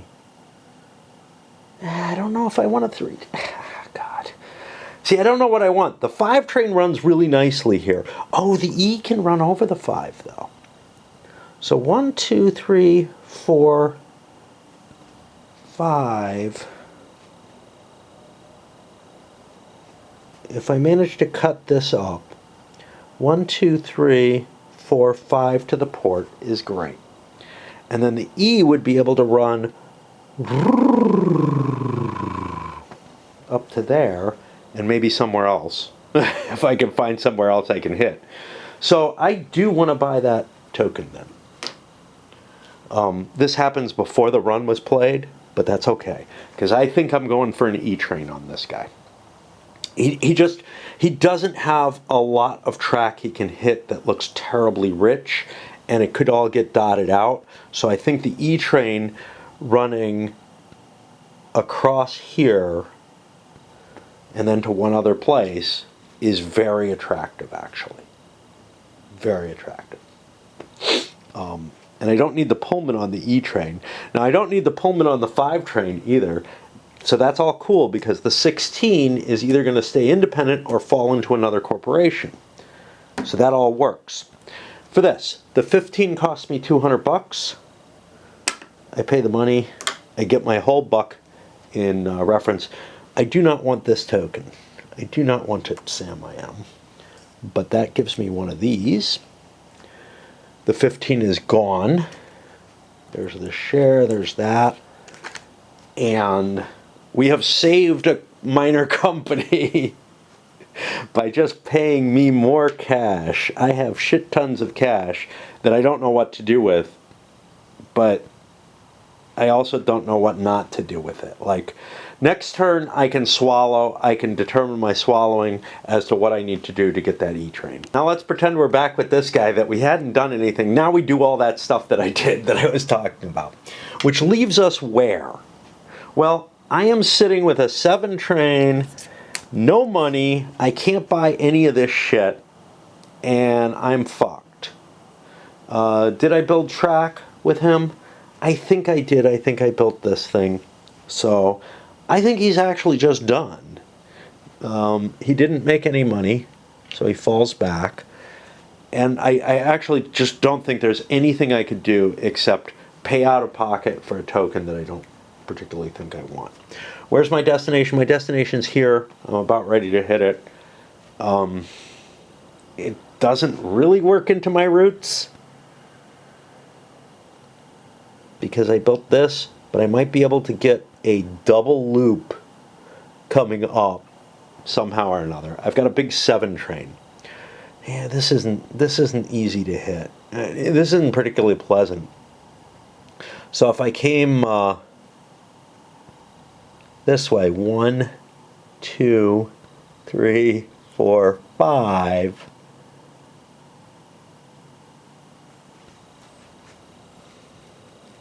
That wouldn't be. That doesn't get me my bonus yet. I'd have to cut up this way with the 7, and I'd probably want to hit 6, 7. If somehow or another I end up with an E on there, but I don't see how that's going to happen. I think what's just going to happen is I'm going to lose the company because I'm not going to have the money. I'm going to be... So, actually I'm not going to lose it because I can only sell 2 shares. So I'm going to have 50% of it and a huge loan. A huge fucking loan. And hopefully next operating round I'll figure out a way to get one of these into there. But the only way I can do that is I have to pay for an out-of-pocket cost for one of these. The 24 is the one that I don't reach. I was getting close, but this dot kills it. The T's have 3. I highly doubt it. Nope. So, but there's an opening here. Actually, I do still reach. Oh, this is fucking stupid. I do still reach, actually. Oh no, the 24 is down here. But I do still reach it. So I could absorb the 24, which, if it's still open, might be the best choice. Because I'll have like 50% of this. I don't think running the 24 looks particular. Like, running the 24 with like a 7 train doesn't look particularly valuable. It's a dead end space with one dot, right? Running the 7 might be, but maybe, maybe not. I don't know. But anyway, I have the feeling we're going to have 2 permanent trains on a really shitty company. Now, that may allow me to start another private if there's one that's, or a minor, if there's one that's really attractive. But that's that. That puts me to the operating round. I am really miserable now. No, it doesn't. It doesn't. That puts me to the NDM, which should have crashed already. Fuck. When did the first 7 come out? First 7 came out back here. Oh, God. And we go through the privatization of the NDEM aspect. Back then. We're having to go back in time all the time because too complex, man. Too complex. And it's in red text. So it's unreadable too. Yeah, this red on blue is really bad. Red on white would be pretty bad. Red on this pale blue is like almost invisible to me. Okay, the game halts. Complete the turn and do privatization. Okay, players now take turns bidding for the NDE on the behalf of major companies, starting with player... Oh, fuck. Like, I've got no idea, right? I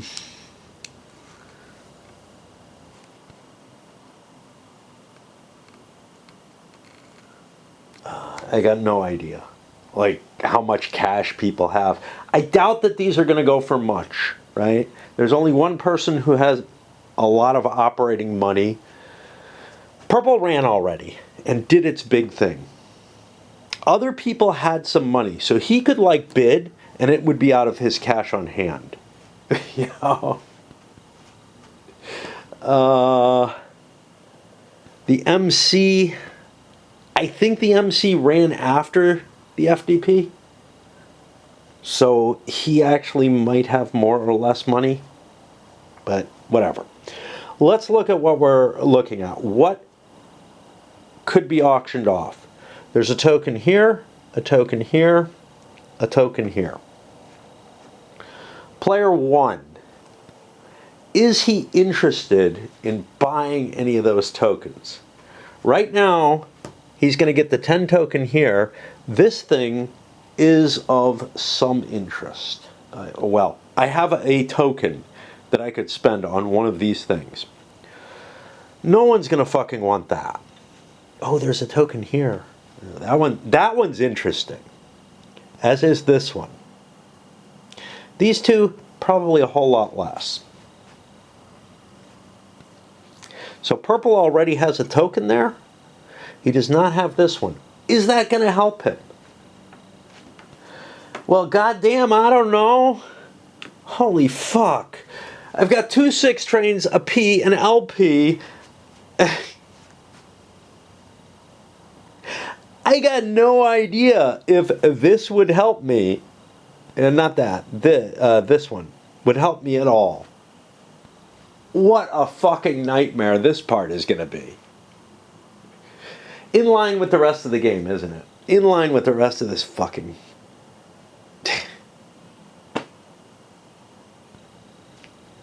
Okay. And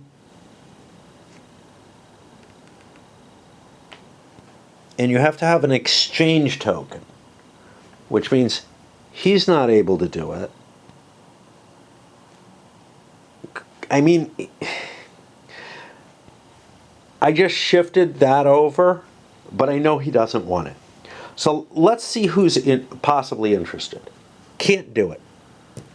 Doesn't have the cash to do it. So it's basically the Mexican Central and the FNM who could have conceivably done it.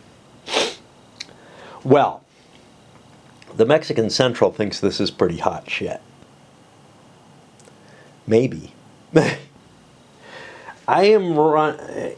I can see into the future of what I'm going to have, I'm running a 5 and a 2p.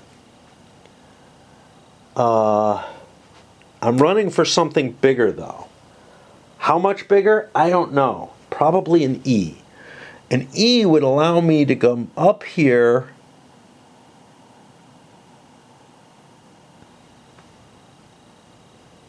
maybe through here, cut over here.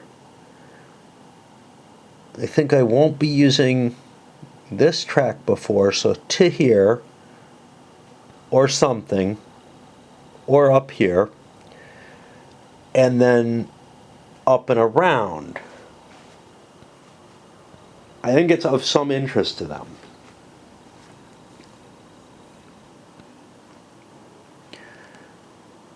But not for a long time. The minimum vid is the value of the city where it's located, which is $50. That's a lot of money. And what's it worth to this guy? This guy's routes are really complex. First of all, he doesn't even know if he's going to have 2 6s or a 6 and an E. He's hoping for a 6 and an E. In which case, my run would be something like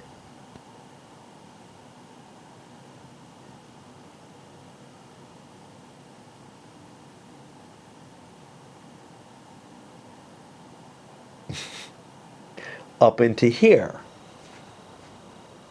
And the 6 and the E can run concurrent. This is an attractive space. Is it the one I want? That's what it really comes down to. Well, I'm the one player. I'm going to bid $10 on this. And then I'm going to roll some dice.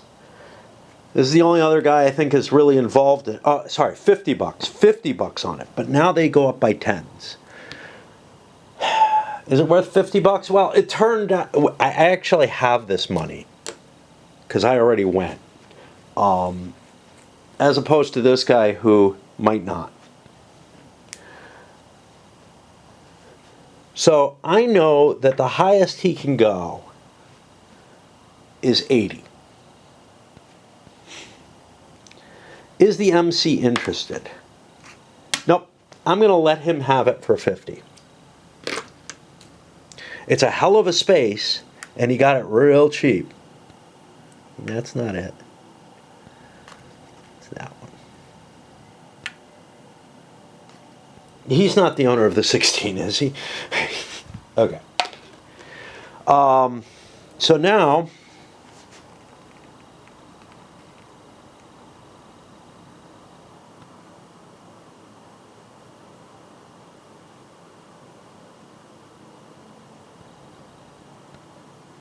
yeah, on your turn you can auction it, and then the auctioning I think becomes a complete action. It's not like one of these stupid token things.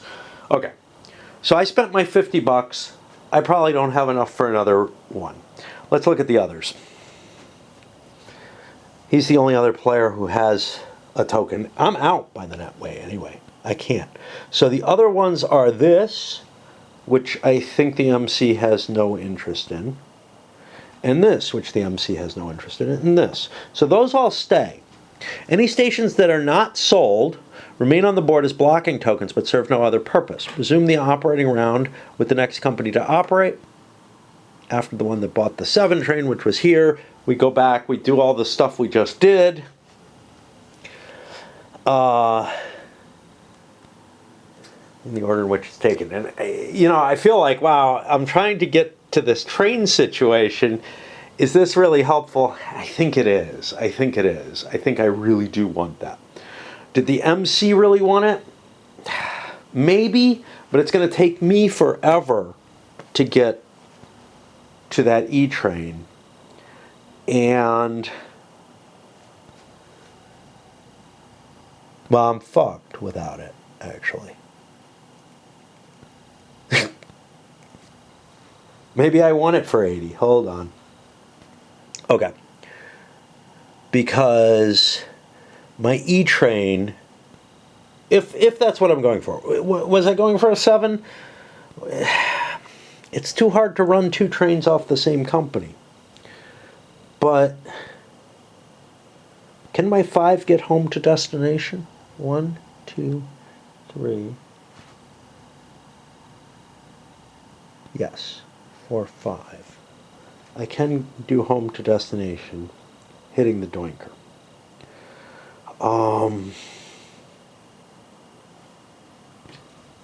Let me roll once more. Because I really do think, like, I'm kind of fucked without it. Like, the E-Train begins to make a lot less sense. And how am I going to run a 7 train with the dots I have? Yeah, I'm going to go for it. So he gets his $50 back. We can see that he has $85. A bit of 80 would give this to me. So I'm the one who's going to buy it instead, for whatever it's worth. And that means the MC gets this. Did he have $80 on his company? I don't fucking know. Because he would have gone after the FCP, I believe. But it gives him something that gives him a shot. This guy didn't need it. Did he? I can run.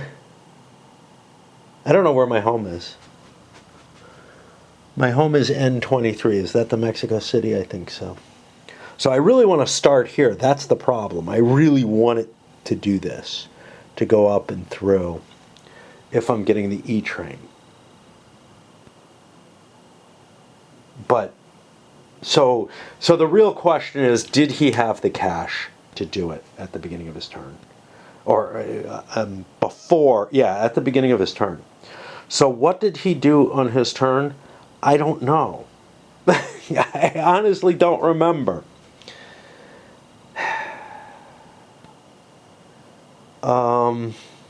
Did I buy a miner? Look, I ran for shit. So I must have bought something. I ran for shit, and I ran for shit without a train. And I bought a miner. I had to have enough money. So yeah, I can get away with this. He could not have outbid me. This is a valid track situation. It sucks for him. He may not want. He may not want what he's going for. I don't know. But that's life. I guess. I just have no fucking clue. All right, I am absolutely out of it at this point in terms of being able to cope with the game. Put that there. We got a dead 6. Does the 6 train go anywhere?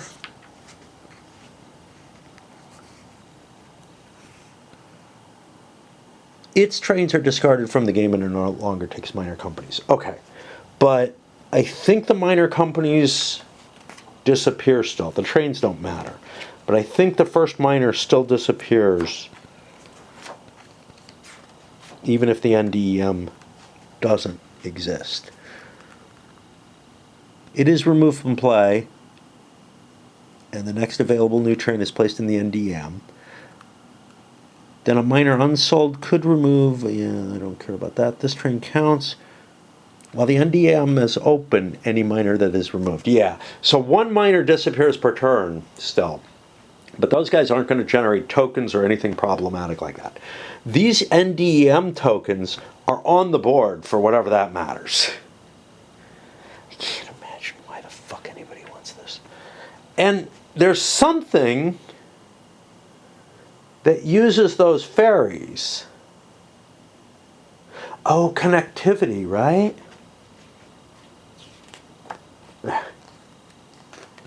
Which would have meant you could actually connect without building all this track. I don't think anybody had that problem. But that's something that I did not have in mind. The map. There we go. Great. I don't know where the fuck it tells you about that. There's an index. What are they called? They're called ferries. Let's see if they're in the index. They'd better be. Ferry connection, 6.4.7.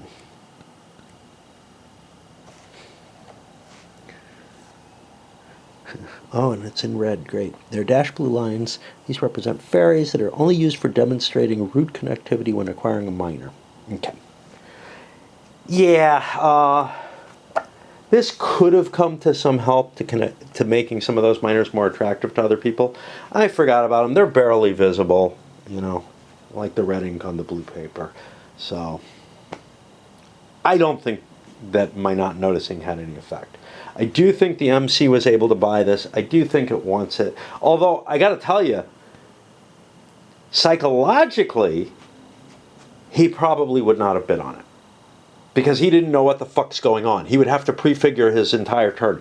He would have had to play out his entire turn the way I did to figure out that, yeah, that's what I want to do.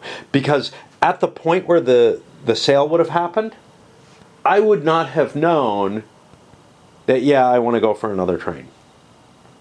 And again, that's what's wrong with this game. You basically have to play out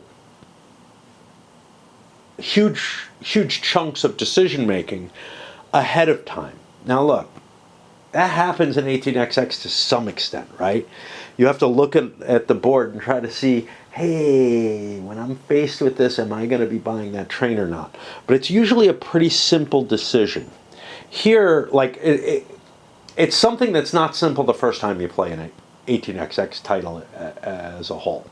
But after playing a few of them, you get a feel for, am I going to be buying another train at that point? Can I invest in mergers or something like that as you start adding a little bit of incremental complexity? But there's just so many fucking levers here that you have to think about ahead of the time when you maybe have the information you want, right?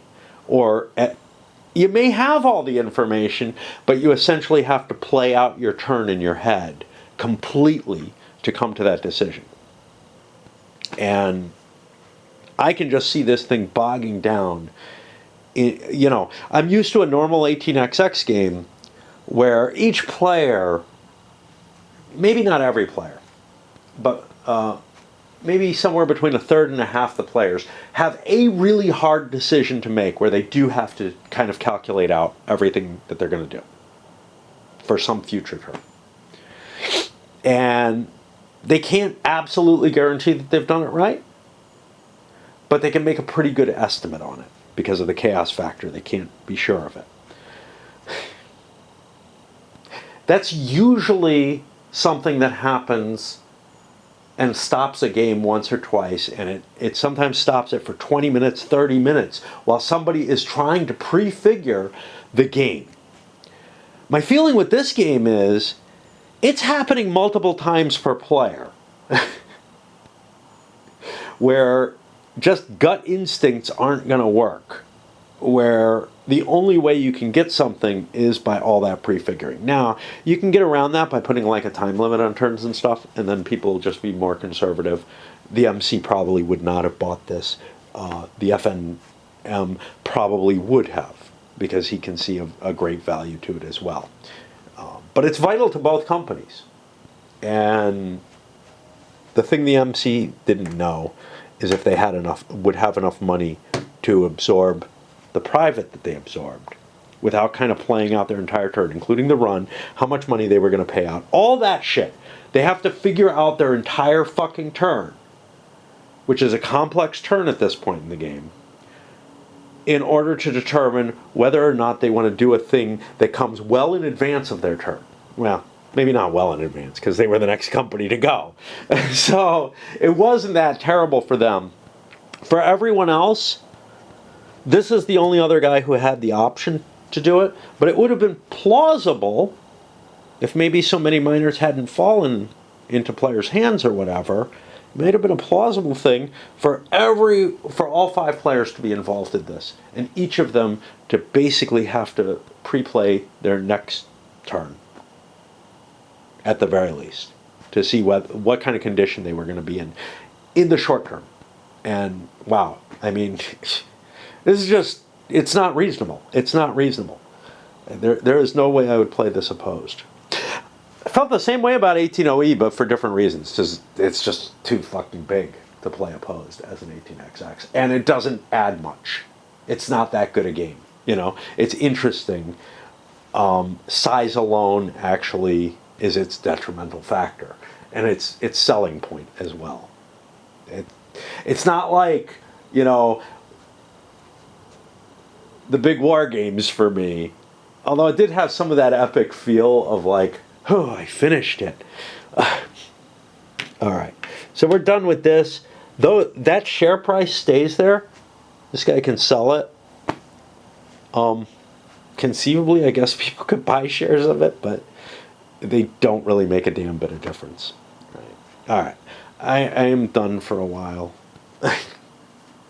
I don't think I'm going to finish this before I go dancing. Like, right now it's Thursday, right? I've got another day, but I'm just looking at that. I'm looking at the effort that's gone in and the amount of, the lack of desire I have to play this anymore. Which isn't to say I'm not having fun, right? Like, I still have fun. It's 18XX. I find 18XX just enjoyable to fiddle around with and whatnot. But, yeah, this one is... I think this one was a mistake to buy. And it's funny because I actually think it's probably a pretty well-designed game in terms of, like, yeah, some of them feel really clunky and whatnot. This one feels like it may actually be relatively fair. The only thing that really felt like it had an advantage was this. And, hey, I bought it cheaper than the sort of minimum price that the designer said you should probably be bidding on for it. He got it cheaper than that. It didn't end up making huge money. No, it got good money right away. But some of that good money right away was this sucker, which I'm told I cheated on. Because I ran from this city to itself. So I did actually make it this better than it actually is by a little bit. Okay. And I think that's the only thing that did that run, but I'm not sure, which is a big deal because the 18 was the big deal. Not this. This didn't matter. It was the one private, the one miner, the 18, which did really, really well. And it is clearly the best company, the best of the miners, far and away.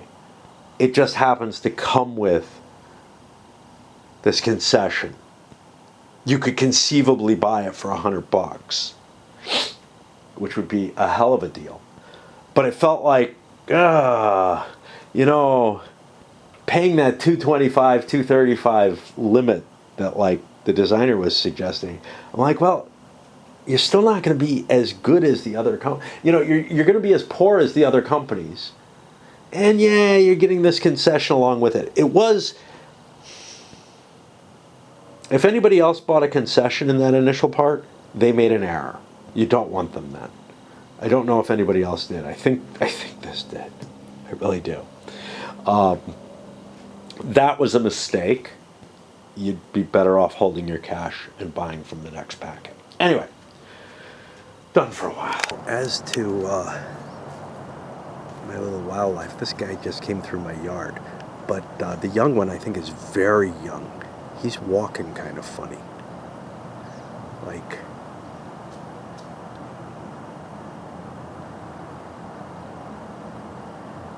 I don't know if you can see, but... Oh, here's another guy. Hi.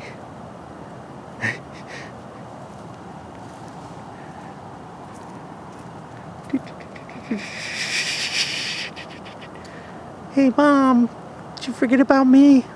I don't know, maybe he hurt his foot or something, because the first one, because he was walking very, very strangely.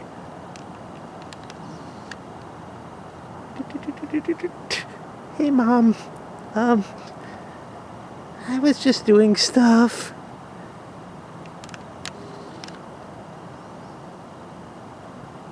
Wow. Well, it doesn't look too different out. It's like 8:30 now. It still looks early morning to me, but anyway, I managed to keep myself awake enough that I'm like, okay, let's do another fucking operating round then. And the first of the problems. And this is why I like bankruptcy in 1830. You fuck up terribly, you're gone, the game's over, it's done, everybody's free to do something else. I know some people don't like it. Apparently, Peterson does not like it because he keeps trying to avoid it in all of his designs. I can understand some reasons for not liking it. It does create, first of all, it creates different paths to victory, like really different paths. And some people feel cheated that, oh, I expected to be able to run my diesel or, my E-train or whatever. And you went bad. You went belly up.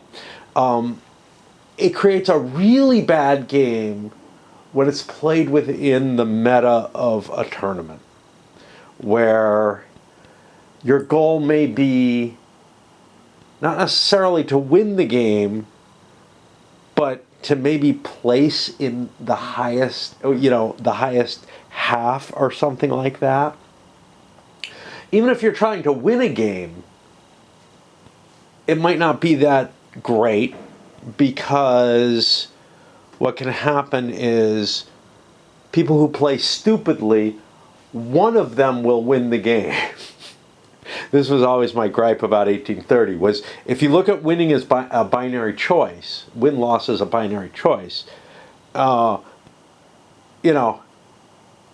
I got like a 50-50 chance of losing the game because my trains will crash or whatever, but I also have a pretty high chance of just being the best person when somebody crashes.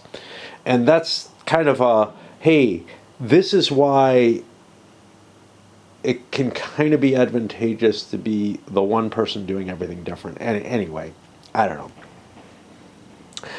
But we're here on the 24. No train. Like I said, I can cannibalize this, but I'm not gonna. I'm gonna take, the big 750 hit, I think. Problem, though. The 24 goes before the 7. The 7 goes immediately after. It's going to take a hit, too. It's going to buy the train off the 24. But the 7 is the company that I want to absorb. Now, the 24 actually is able to connect through here. This is just craziness to me. But, I mean, eventually, all this track can open up and people can run through everything anyway. And again, this is the problem I have. Like, tokens are just not that big a deal when you start going to the angular track, because there's ways to blast through everything. It just takes time. And again, you can argue it's more realistic, more believable, whatever it is, but it's also a pain in the ass for figuring out where you can play and what options you have as to the routes. You have far too many opportunities available to you. In the normal curve track, it's like, well, I'm shut down there, I'm shut down there. I'm limited to this little field of play, and that's where I can focus all my energy as this this company or whatever. Anyway, almost thinking about just quitting, actually, but because this is so stupid. This poor fella is going to be stuck in the rest of this probably long game, given the amount there, with no chance to be anything other than last place. Now, One thing you can do is somebody can just say, okay, fine, just run my company. I'm not doing anything. I'm not going to buy any more shares. I'm not going to do anything. I'm just gone. You know, at the very least, you can bail from the game. But, you know, it kind of sucks if you're with a group. It depends, okay? So, like, the group that I was playing XX games with in Phoenix, we got together to play XX, and, you know, somebody could leave. It's no big deal. It's not like we were going to do anything else. What I'm more used to is game days, where a group of people get together to play a game. Maybe we'll play other things, and if you get dumped out, well, now your plan for the day is ruined. I have more familiarity with that, both with, you know, gaming when I was younger, but also conventions. Of course, in a convention, you can usually find somebody else to go do something with, so it's no big deal that you drop out of something, get knocked out of something. And then going to the game store and whatnot was more like game days in a lot of ways, you know. Maybe we play something big, maybe we don't. But whatever, we're all kind of in it together. I don't know. Anyway, I gotta see if I want to lay track. I am hooked up right now. I would love to suck the 24 in. That's going to be the one without a train. Does that make sense? Yes. That is the one I want to eat. So I laid my track. What's this? I don't know. You know. No idea. But yes, I could come around here, but there's not much I can play there. I can't upgrade to get into here. I'm blocked off by dots, even of my own company. So yeah, I pulled the $2 in because I need to come up with $7.50. What can I sell? I can sell this. That's worth 110.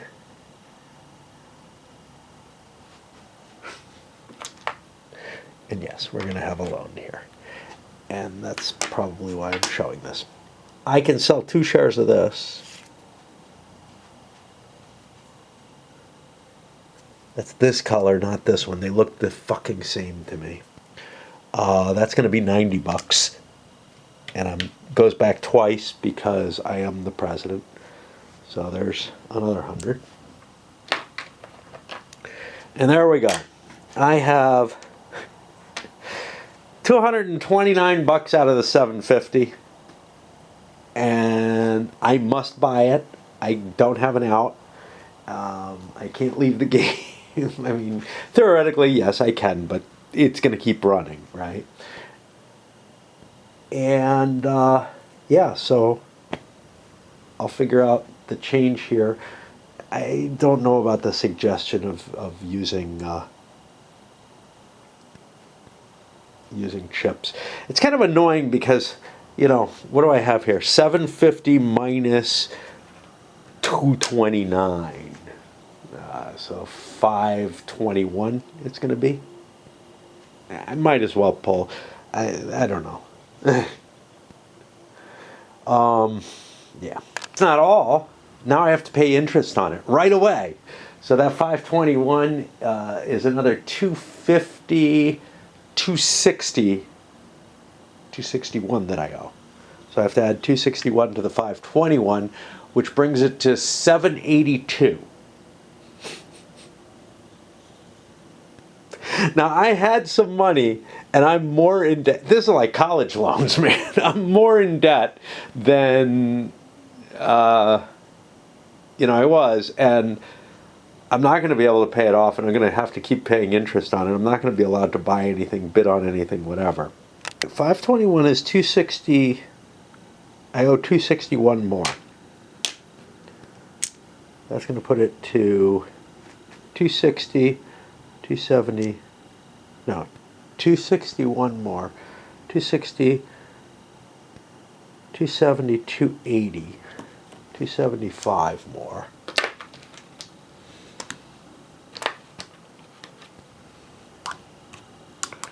And I owe another $1. there.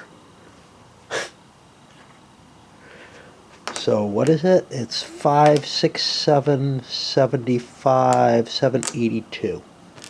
782 I owe. I'm not allowed to do a damn thing. And that's just never going to go away. Because, like, I'm not going to make the interest on that up with my company. Well, I have a 7 train now. Joy to the world. Good Lord. 7 train buys, or the 7 company buys the 7 train off the 24. Again, I may want to lay a track.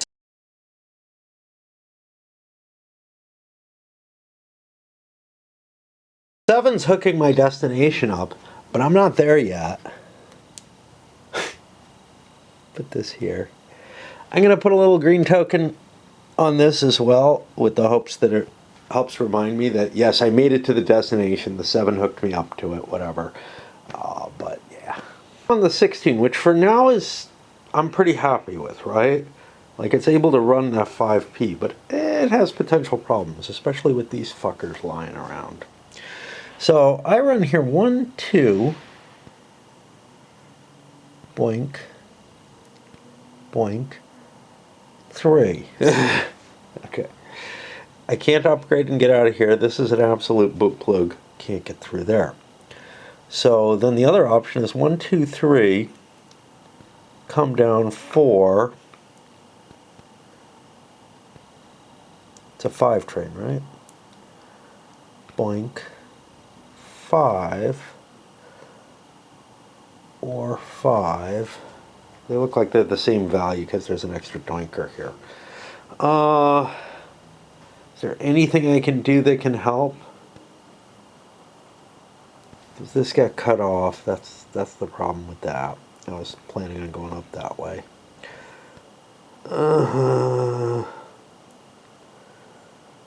This is gonna get cut off, probably.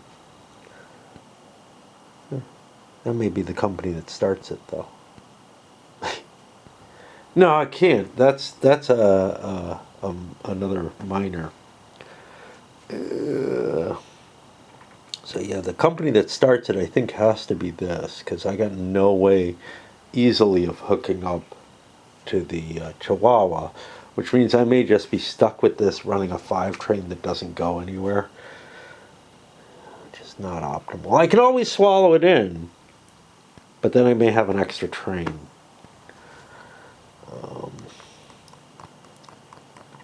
Alright. Can't upgrade cities or anything like that. I hope I haven't been upgrading to brown anywhere. Like, I know I've not done it quite a few times, but I'm also afraid I might have done it.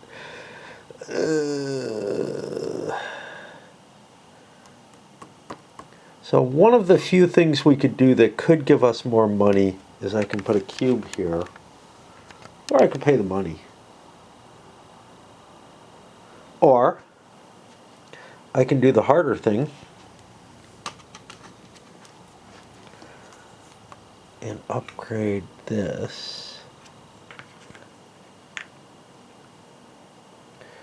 Because direction doesn't matter, I'm able to come up here and swing that way. These are all the same now. We used up a lot of one type and not a lot of the other. I think that's probably the best move, because the major company could actually cube and lay track there. And it's going to be pretty hard to screw this up. So the run is 80, 130,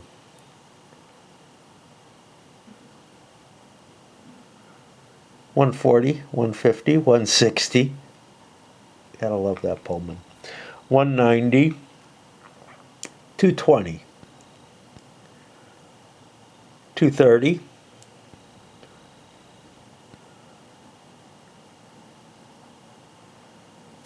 it's like 280 there. 1, 2. Oh, I can't. Yes, I can go through there. Actually, I can cut down anyway. It's this dot that is in danger, and I don't know if that's. I don't remember what I was at, like 280. 1, 2, 3, 4, 5, yeah. I think I was at 280, so that's a 140 and 140 split, which is pretty nice. And also doesn't have a train, but it has one available to it to buy, and has a reasonable thing set up. I played a cube here because, I don't know. I want to do some kind of upgrade. I'm not sure what yet, but I can't get out this way, which would be the easiest. This connection isn't bad. Again, we don't know. So that's got a train. It stole it off the FNM. That's going to fall back into the FNM, but the FNM, I think, has to keep buying miners. Oh, I hope it has money. It's going to have some money that it's going to pay to me to take that miner. Didn't I take it? No, I bought the extra 6 train instead of taking it over. So I didn't get the dot or anything that I was going to get for 90 bucks. I had a more flexible solution when it came down to it. Which is interesting. Okay. And that gets me to the majors, where the MC is first. Interesting thing, NDM privatization. I saw this share and I'm like, and I also saw this, I think I saw that first, and I'm like, that's interesting. What's up with that? Well,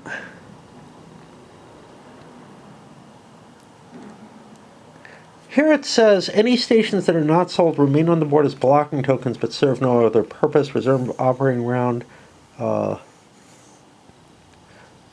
What's kind of interesting is nowhere does it actually say that the NDEM stops running, except for this no other purpose. I think you can take that as, well, I can't build any track either. And since it has no trains, and it doesn't change in value after, if it's not running. Well, yeah, if it runs without a train, it does not lose money, right? Right? Oh, fuck. Because as far as I can tell, it still exists.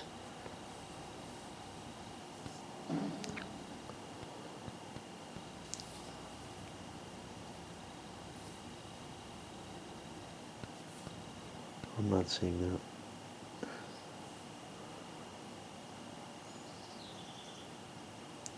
Price moves left if its revenue is 0. Yeah, I think actually it loses some revenue here.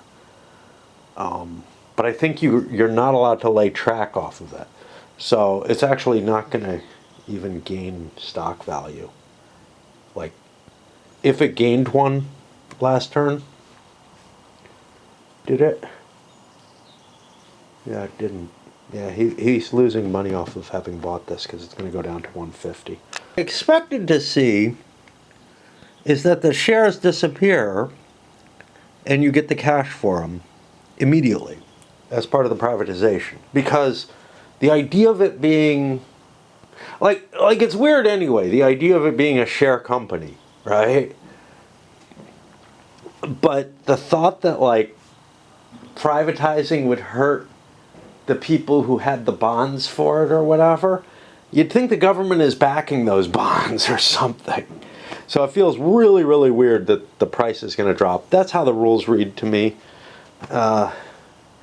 It just, like, as far as I'm concerned, it should have cleared up the share, not force you to sell or anything like that. Not that, and I thought it was going to be no big deal. I was going to stay at that same value, and I didn't lose any money, which makes it okay. But I actually am losing 15 bucks, which makes it worse than any other share I could have bought. Come to the messiness of the run, right? The MC got this here. So I could run from here at 80,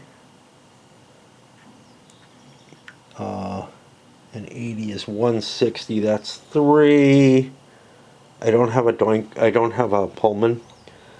What did I say? 160. 270 puts it to like 230. So I could run it around 23. That's one option. Another option is it could come up this way: 80, 90, 120, 150, 150 and 80 puts it to 23 as well. But if I upgrade this to a Y, which there are none, I could have increased my run by 20 bucks. I also have a 2P train, so I think my best run is between here and here with the 2P and up that way. My best move is to upgrade Mexico City for 20 bucks. This is me from a 23 to a 25, and I have an additional 15 from the 2P.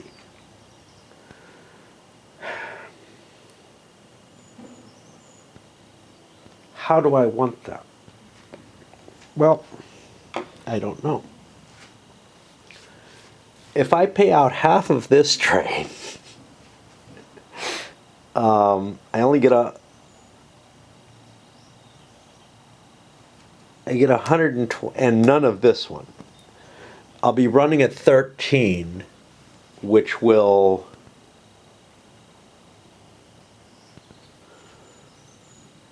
still send me forward.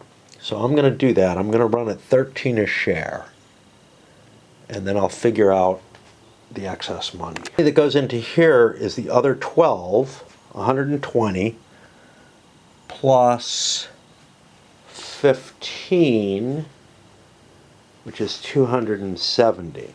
So this should actually be a 40. And I get another 270 in here. 275, 300. Do I know that this is the optimal thing to do? No, not at all. But I'm trying to collect up money to get to that $1,000 or whatever. And am I going to have room to run 3 trains? Sure. Because one of them has to be an E-train. And an E-train is awesome. What does the E-train do for me? It ran up here, down this way. I could actually, no, I can only hit dots. To here, up here, right now, up to here. Which would be pretty damn rich. For now. That's my plan. Alright. That's going to put it on Poiple. Did I lay any track with the Mexican Central? I probably should. Probably. I think the brown track is the trickiest thing. So that's the one I'm going to upgrade. Well, fuck me. So I was looking at this and I'm like, wow, there's 2 destination tokens there. I don't think that's right. And it's not. This one's supposed to be there at F21. This one's supposed to be at G22, which is this hex, I guess. Yep. That looks awfully red. That's FNM. That's what this is. Okay. So technically this should have been over here, I guess. I think I could have gotten there as easily as I got to the other one. It does change some of the plans that I was making with the 10. Like I had ideas of trying to cut a different way. And what that means is my 6 train, you know, I mean, I'm awfully close to quitting, but would be running 1, it's got a Pullman, 2, 3, 4, 5, 6. Now I just got cut off, which sucks. And I could lay track there for free, but the 10 can do that. Do I buy the 10 this turn? I think I do, because I want the options to either buy another private, to buy another miner or buy a corporation depending on what my cash is like. And I kind of want lots of cash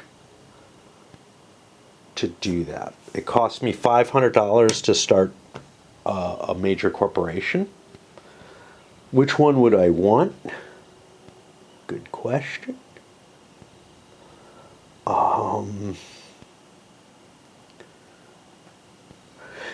This looks so truncated right now. I don't think anyone can cut it completely, but yeah. I don't know. This is going to be a big decision during the stock round. But alternatively, that would eat up all these shares, right? 2, 4, 6, 7, 8, 9, 10. Yeah, that would eat up all these shares. Whereas a miner, I could hold and run for 5 and 50 and 50, which wouldn't eat up all the shares and might actually be the better move. Now, obviously, it depends on what there is. And I don't know where they start. 22 must be here. 19 was over here. 1 is over here, we know that. And 4 is one of these guys. Who's this? That's the Chihuahua. Yeah, so I can't buy the major, right? I only have 3 slots, so I have to buy a minor. Huh. Interesting. I mean, I could if I sell off my shares, but my corporation's going to be really good. So, yeah, I guess I'm bidding on a minor instead. Sounds fair. I do want that dot from the 10, right? I don't know that the 10... So the 10 is kind of interesting because I could conceivably maybe break in if I build track for it. So if I'm going to keep the 10 and not worry about a minor. And here's the thing. If I buy a minor right now, the 19's not bad. And that's the one that's going away. If I buy a minor right now, I'm going to deprive myself of some income that I could make off this sucker, which could help me fuel a train. Like, as it is, I'm running at 40 with this setup. Another 6 train in there, I don't know what I can make, but there's a lot of open space up here. I think I can make a fair amount of money off that. Which means if there's a miner that I'm willing to pick up, it might be able to run okay. Like, let's take a look at this sucker. I'm looking to see if I have a port. This has a 1, 2, 3, 4, 5, 6, I guess. I don't know. Maybe out to here. You know, I can cut. If I can cut some things, I can make it in there. That's where that could make it. Because the 19 is going to be gone if I don't take it now. The 1 looks hopeless. The 4, I might be able to run a 6 up here. There's some decent stuff up there. What I would really like to do, though, is be able to run into Mexico City, which to me means the 22, and I have a lot of time, or the 19, which means I have a lot of time to wait, I guess. But I might not be able to break in, and then it's a little worse than the 4 is. And I have to make that decision awfully early. Can I get track in there? Well, I can right now. Do I want to start laying track for the 22 now? Fuck. No, I want to make money. All right, so this is my destination, so I would like to upgrade that ideally. That's probably the best thing I can do. It's hard to tell. If I had my E-train right now, what I'd want to do is actually connect this up so that I come down this way. I may buy the 19 just to suck in for the token again. I come in this way, come down here,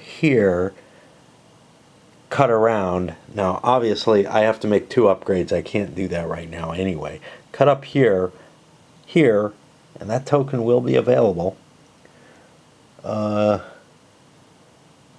Let's see, I shifted this way so I can come up this way and that, missing the portion of the track that I used. Yeah, it kind of runs out there. I don't think I can get this dot in for my E-Train, whatever that means. So,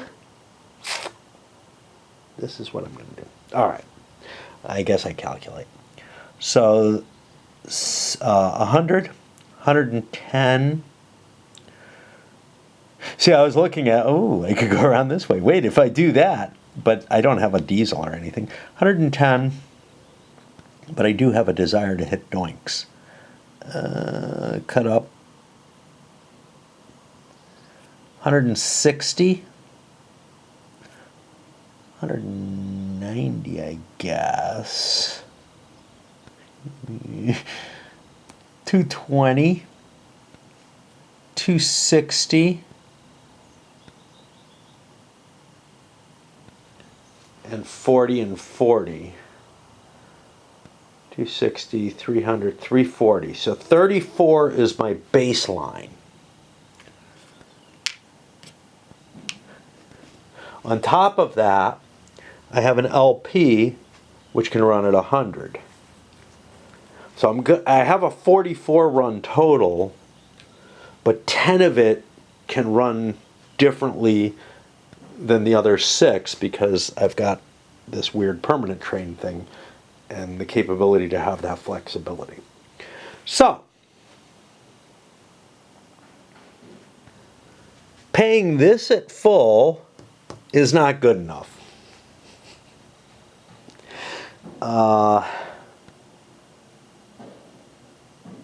Do I need shit tons of cash?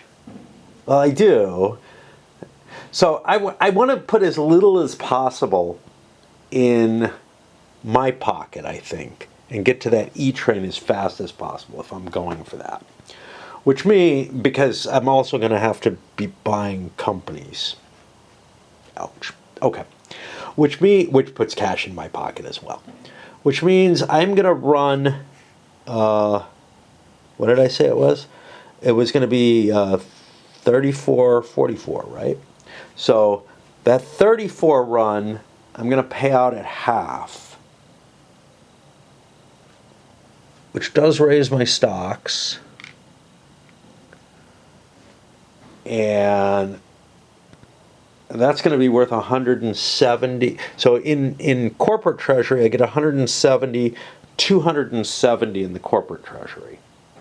And then I get 17 a share paid out. It feels idiotic to me, okay? Like, I feel like I should just be running as hard as I can, take that 44 a share, pay it all out. You know? So I got like 136 bucks in my pocket. Well, 44 times 8 would have been 352 bucks. Which, you know, because I have so many shares of this. Plus, it would go forward another space. I think that is probably the optimal move, but I'm not positive, to tell you the truth. Like, I've got this situation where I'm like, you know, I don't think anybody's going to catch me if I do pay out half. And then I'll be able to get the big train faster than anyone else. I'll have a miner that I'm running as well. And I'll be making pretty decent money for a while. Well, for the end of the game. And I don't think anybody's going to particularly catch me. But that's kind of hard to tell. I mean, this guy's making 35. This guy's making 40. If they pay out, it may not go well for me. But if I pay out, will I break the bank before they race for their trains? And this is sort of the thing. Like, he's obviously racing for another train. He's obviously racing for another train. Me alone, I don't know if I can break the bank. Like, I mean, eventually, but yeah, yeah. It's a conundrum because I can't tell. Like, should I be going for that extra train or should I just be? Well, one thing I could do is I could be shooting up my stock value. At 44, I'd be moving double from here on. So this would be 1, 2, 3, 4, 5 operating rounds would get me to 270. But then it's 6, 7, 8, 9, 10, 11, 12, 13 more operating rounds. Now, stock rounds are going to get me some spaces off that. But we're talking about maybe 10 operating rounds that I have to go. Now, how long is it going to take me to collect up my cash? Well, with 2 6s, while I have them both, I'm going to actually be able to crank cash much, much quicker. And why did I pay out? Why didn't I just pay out 100 of this? I did what I did. So fuck it. But I think I should have just paid out 100. Should have paid out with full with this and swallowed full with that. That would get me in the same stock position. But for some reason, I wanted more cash going into my pocket. We shall see. Because this guy is richer than me now. And is running, if I'm not running a 44, but I don't see, like, he's got this pile of cash. I see that as dangerous. And he's collected up a pile of cash. So, I don't know. But he may just decide that he's running to break the bank. Because he's got the lead. I'm not sure. All right. That's going to put it on the FCP. The FCP's main goal was to get to Mexico City and going through here. And I don't have any doinkerage control, so this was the track I laid.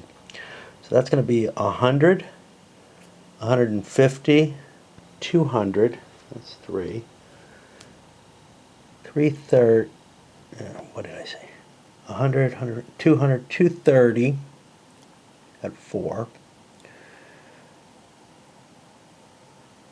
260.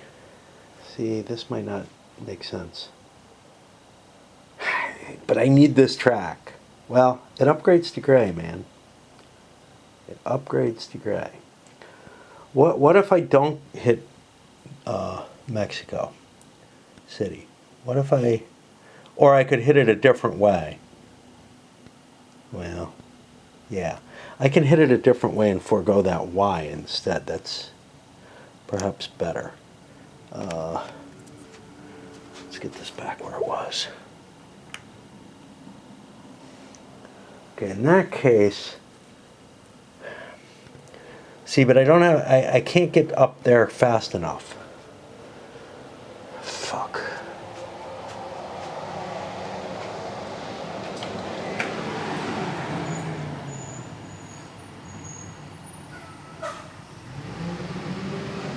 What the hell that is? It's a big truck for here.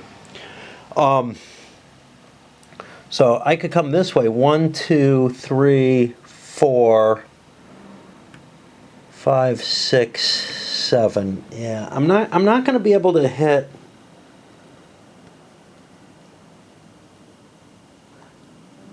my home station and the destination this turn.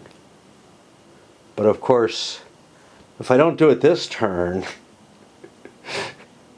if I don't start working on it this turn, it's going to be longer that I don't hit it.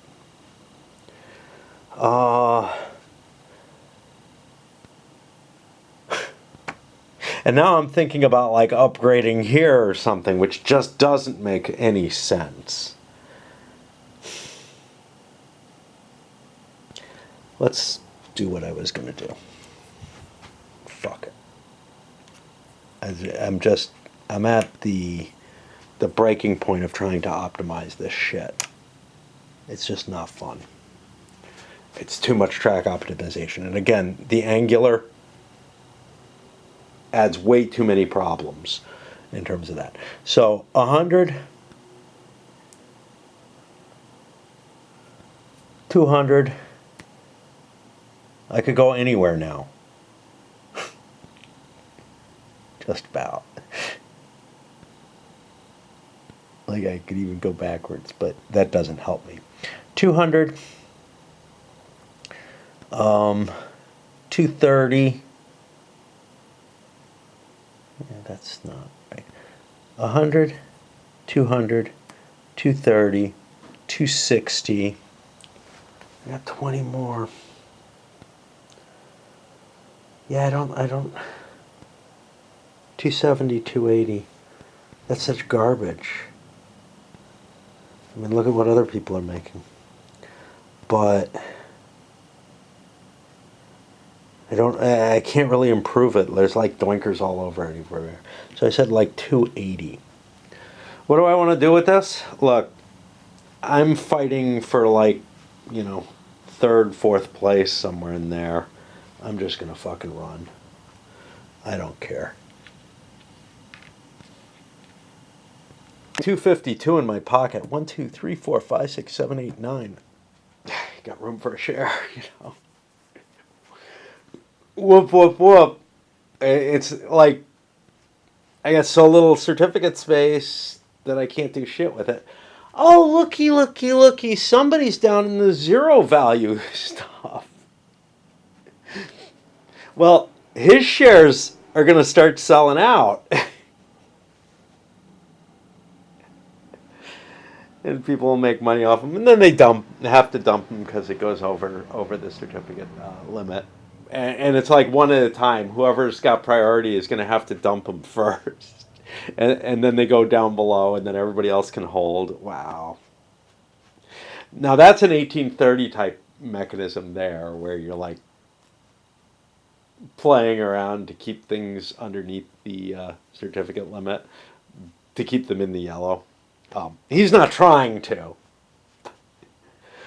Does this not count? I don't know. That would be interesting. That doesn't count. Share certificates for a company whose stock market value token is in the yellow outlined area do not count. Doesn't specify major or minor or anything like that. So yeah, this isn't counting for me right now. Oh, I was supposed to buy it. Oops. Well, I don't want to. I'm not going to go back and fix that because actually this is easier to operate and this isn't a certificate. So that's actually really cool. This thing is going to make me more money running that 6 train than an extra 6 train on that. I think. Yeah, because the 10 has open stuff to play around in for now. I like to do this, but I'm going to have to break, and I hope I'm not breaking for a very long time. I'm out of tea. I can't cope without the tea. I only have 2 companies, but they're still nightmarishly complex, I'm afraid. This one is going to do an acquisition. This one is actually fairly simple. Because I do not want to do an acquisition there.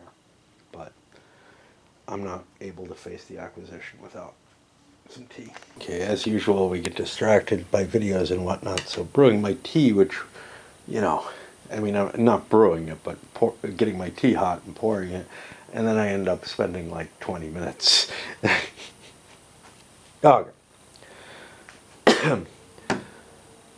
FCM is next. it is running something pretty good. Should be able to hit around there. And I do not want the 16. Buddy there.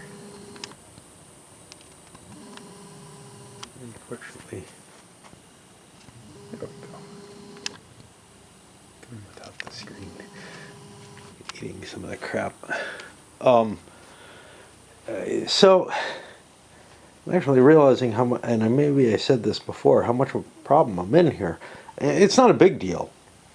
The 16's fine running the P-Train, but I actually don't think I have anywhere I can go with it. Which is to say, maybe it's not fine. It's running a 5P. 1, 2, 3. Dee. Cut down and be able to get up this way or something. I don't know. Well, no, I want to come this way. 1, 2. Down this way if I get a lucky shot. It's actually really hard. This is worth 100 here. 30, 60, 70, 80, 120, 160. So I could get 4 track lays out this way for 160. If I come this way, 1, 2, 3, 4, 5, 6. No, I only have a 5. So, you know, I can get like 120 if I come out this way. But if I come out this way, I can get 10, 20. So 1, 2, 3, 4, 5. Yeah. 1, 2. And then I'm like 3 here. If I can cut down this way, which I can't do right now, I can make it out here, and then there's some more money. But even with a 5 train, I'm having a hard time moving that around, and that's the problem with the miners. But I don't have room to hold a corporation. So.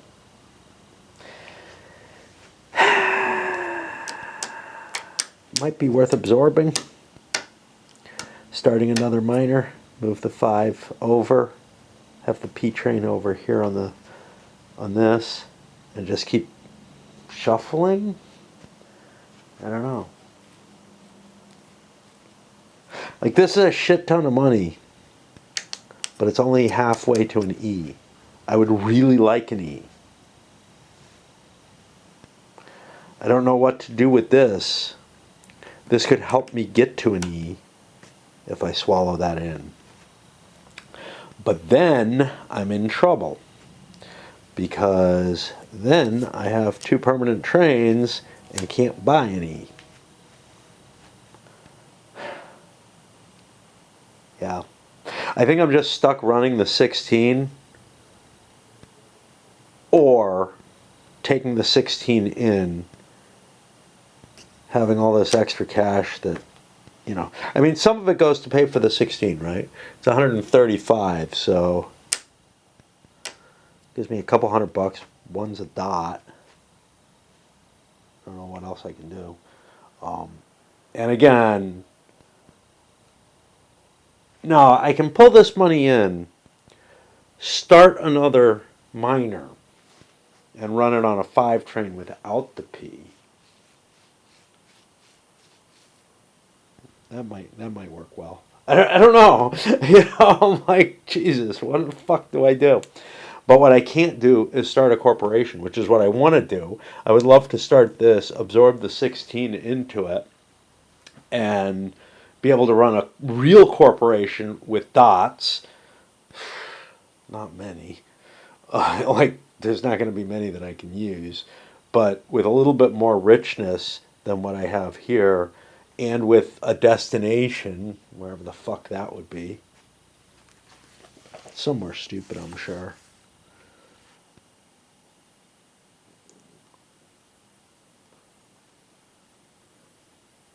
I don't know. I can't read this thing.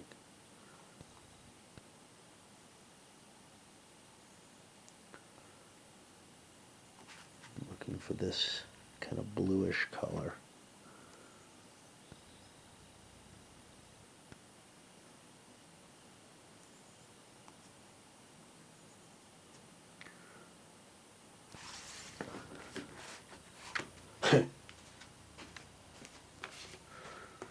Destination is N27. Well, that's this one. Okay. No, that can't be. That's somebody else's destination. What the fuck, man? N27, is that this hex? It can't be. That's just not right. And it's not on this.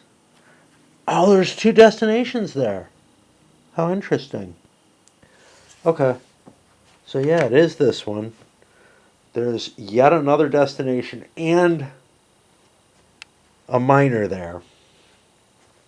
Well, if I'm going to absorb anything in, is this the miner I want? See, the problem with absorbing is it opens this fucking space up and lets people in there, which I don't really want to do.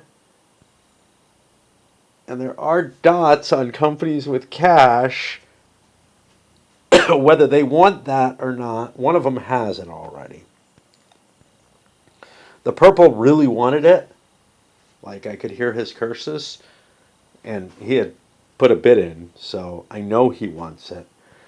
Which is a reason not to do that. I don't get anything from it.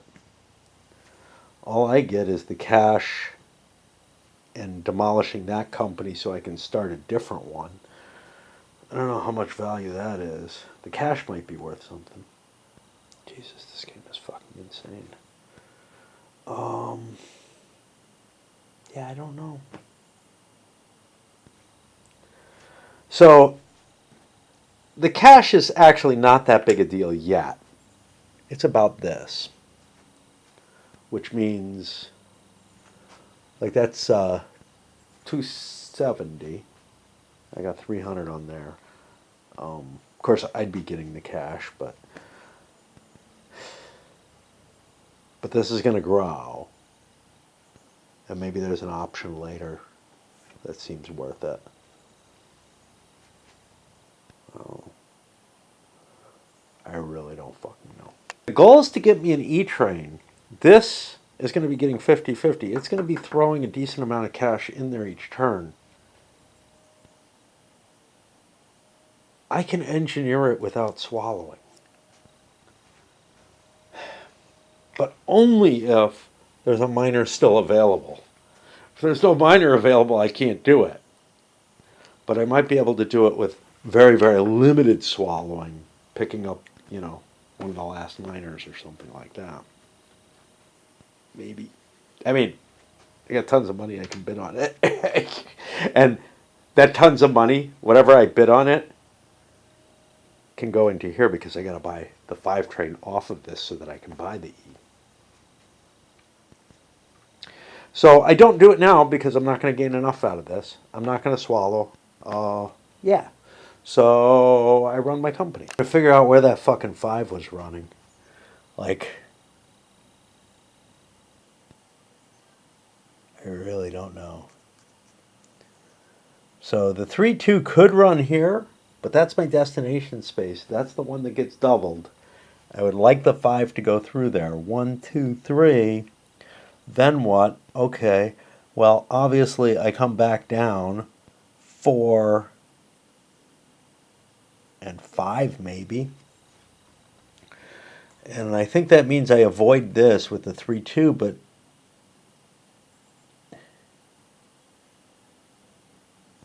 I got this thing. Wait a minute. What's up with that? I mean, was I fucking running the Pullman that I don't have on this company on it? I also don't know because I haven't added my rates. So I could come out of here. 1, 2, 3. There's the 3-2. Okay. So that makes life easy. 1, 2, 3, 4, 5, I guess, is what I'm going to do. Which means if I'm going to upgrade anything, I want to upgrade this piece. gets me to a massive 50 run. Now, my whole plan is for this thing to fund my E-train if it can. I don't think my run can be cut in any sort of way. So, I mean, I could not pay out full if I want it, but I think I'm just going to pay out full for now. And because I got so many shares here. 1, 2, 3, 4, 5, 6, 7, 8. There's got to be 2 kicking around. Boom, boom. Forward twice, obviously. I could have swallowed a fair amount of money if I wanted to speed this process up, but I like the idea of this thing generating some money. We can always swallow, right? Because nobody can fuck with our trains. And that's a pretty good run. And that means we did the simple one. Now we go to the more complicated one, because this is running a fucking 7 train over track that's never run. It's got 2 companies it needs to acquire, only one of which it can. And yeah, I made my destination. I'm gonna put that in place first. I noticed this T on here, and I'm like, why is that there? That'll help me determine what my run is going to be, like, and what my possible track lays are. I need to optimize my money. I probably need to swallow in full to be able to pay for this. If I can't pay for it, I'm fucked, like royally. And these stupid privates have so much information on them and everything. They just look like a blur. I hope I'm not the guy who built this track, because I could destroy this with one of them. Of course, I'm getting $10 a round off of it, so maybe it's better to just collect the money. I don't know. But I feel like I was probably complicit in this build. And, yeah.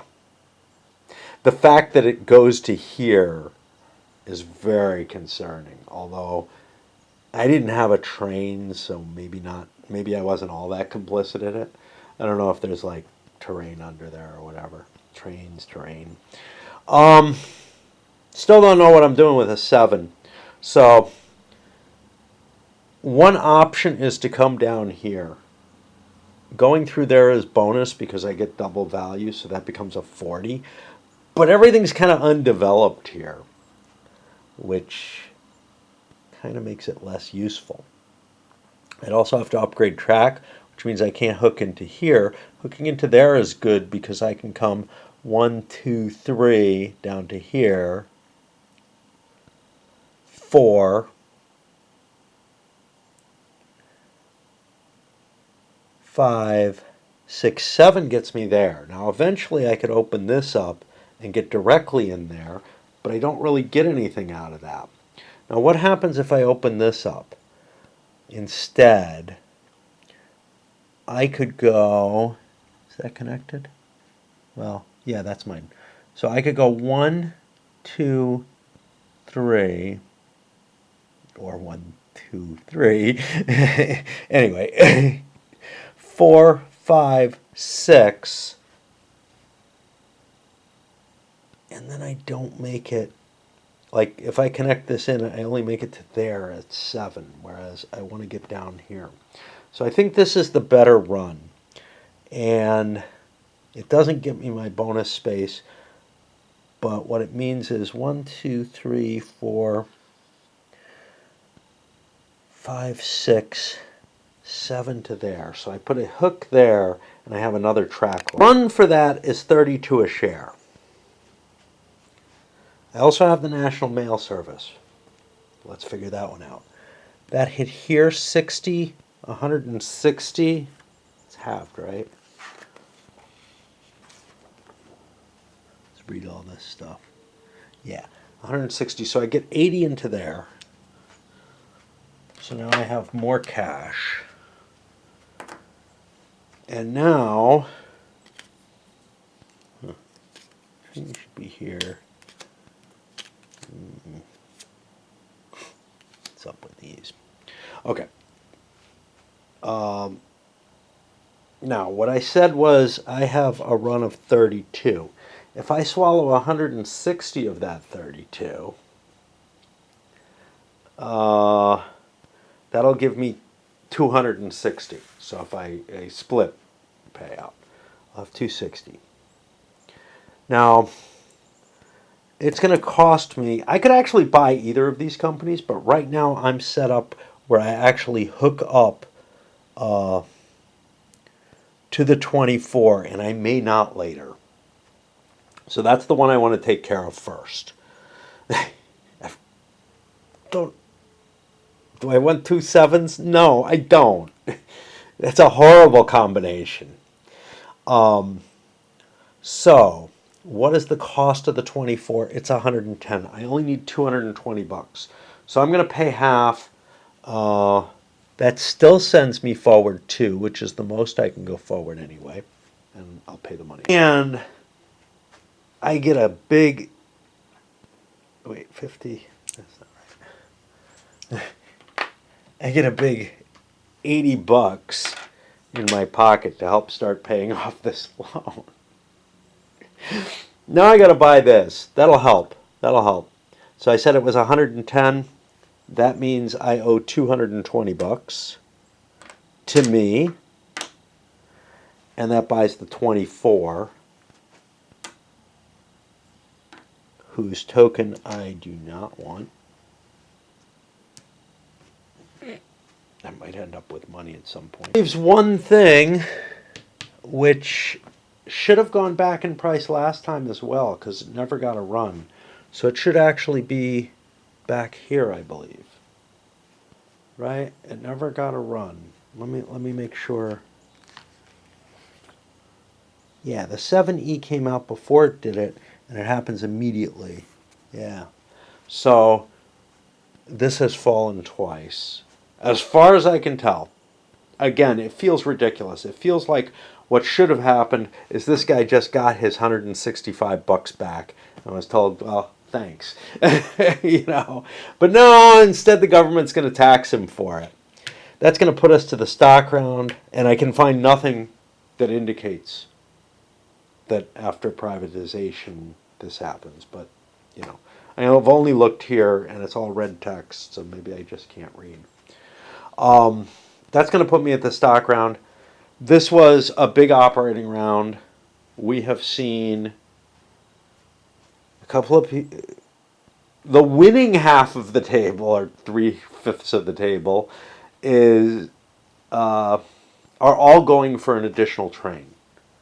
In part because I believe that that's what the design intent is. These guys are both swallowing for it to some extent or another. Although his keeping the 10 gives him some interesting capabilities here, including something very similar to what he has, where money's going to start collecting up on here to help fund this. But his funding comes quicker. He's got more of a problem. They both had the problem. So once the money starts collecting on here, he may also see the same issue. But in order to do it, they're going to have a minor company. Just about no one has any room to start one of these other corporations because you're at a 10 certificate limit. And disposing of your miners gets you lots and lots of shares. So this guy actually could. 2, 4, 5 certificates here. And then he's got some garbage. Doesn't have the money to start a company, does he? I don't know. Got this, I got this. This looks like it's going to make pretty decent money if he keeps paying out. This is just a bad idea. These I could have gotten rid of. That's a problem. 1, 2, 3, 4, 5, 6, 7. That means I can only hold 3 certificates right now, so I can't actually start a company now anyway. So I'll have to invest for a turn. And the longer you wait on starting these late companies, usually the less valuable they become, because what few little dots are left are going to go away. Obviously, I could take the partial maneuver and like buy one of these, but I don't have an extra train for one of them, unlike some of the other players. And well, actually nobody does because they all kept their miners in play. This guy's hosed, has a debt so big he may never be able to afford the interest on it. It's over $700 here. He's going to pay $350 in interest. He made $300, so the debt is going to continue to increase. He must think he's the Mexican government now. And this guy, he's in fine shape, I guess, but is clearly in fourth place. You know, these guys just want to leave the game. I mean, there's nothing left for them to do. All right, let us send this up, I guess. And yeah, I'm doing like one stock round in each thing because I'm having to devote so much figuring what the hell is going on out. I don't know how interesting that is to anyone, but this could go away. That's not going to make any more money. But that has to stay until everybody like agrees that they're not going to buy any of those shares and lose money on them. Okay.